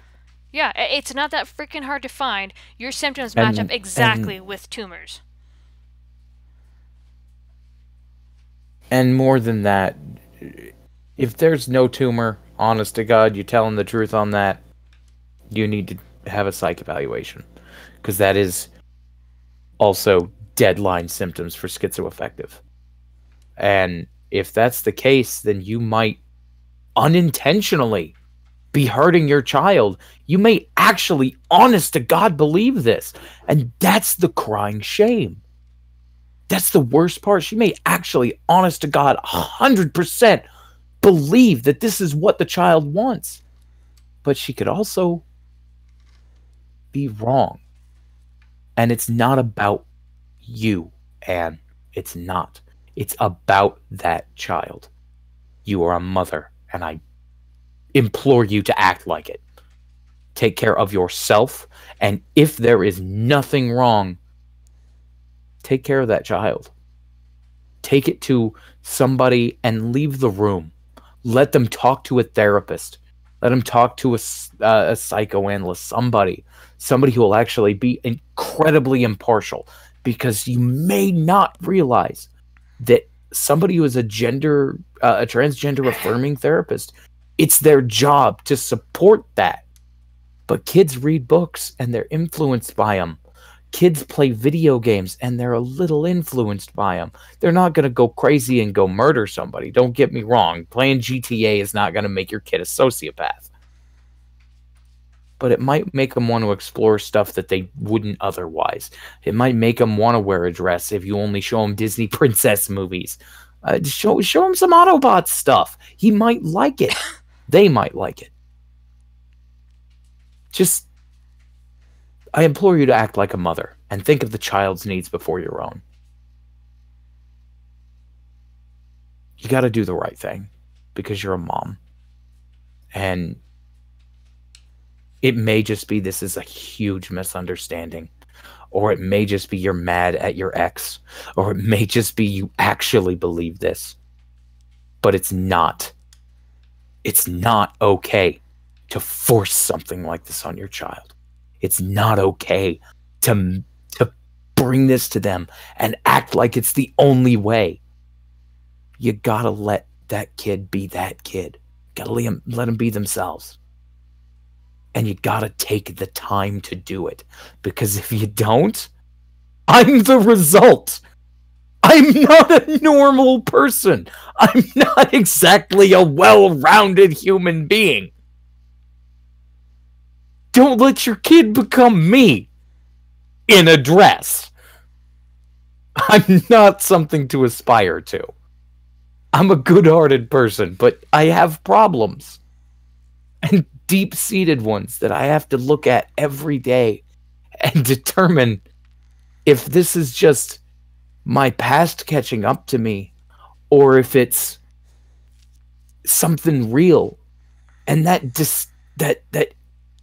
difficulty to understand the concept of, is this just my past coming to get me again, or is it reality? That inability to always know, that comes from my childhood and what was done to me. I'm not a person to look up to or be, and you can prevent that by being a mom. So be a mom.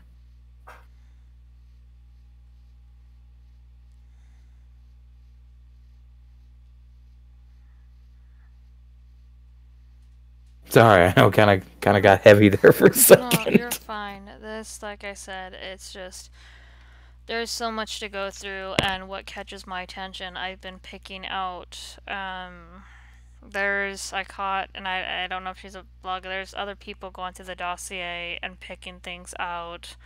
There is a clear bias, and as Jeff explained, they've interviewed the friends. The friends are going to say good things about Jeff. They've interviewed Anne's friends. They're going to say good things about Anne and bad things about Jeff. I went through the evaluation, and it's biased there, but everything else speaks for itself. And I don't know when that current evaluation is going to be done. But as soon as it is, and if I get word for it, I'm gonna share it. But yeah, I think I'm gonna wrap it up here because just links, spam, and if you do come across the family members, leave them alone. Tell them to go away. Do not go after them, as I said. Looking through the comment section of mine, pretty much told them to bugger off. Showed them the document, just tell them to go away. Do not fight with them.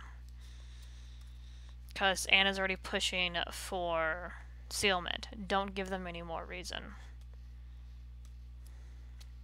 So. Yeah. But anyway, you guys have a nice night. I know this went on long, but yeah. Thanks for tuning in. Thanks for watching. Links below, which are going to be spammed with more later. So, yeah. Okay, I'm going to shut this off.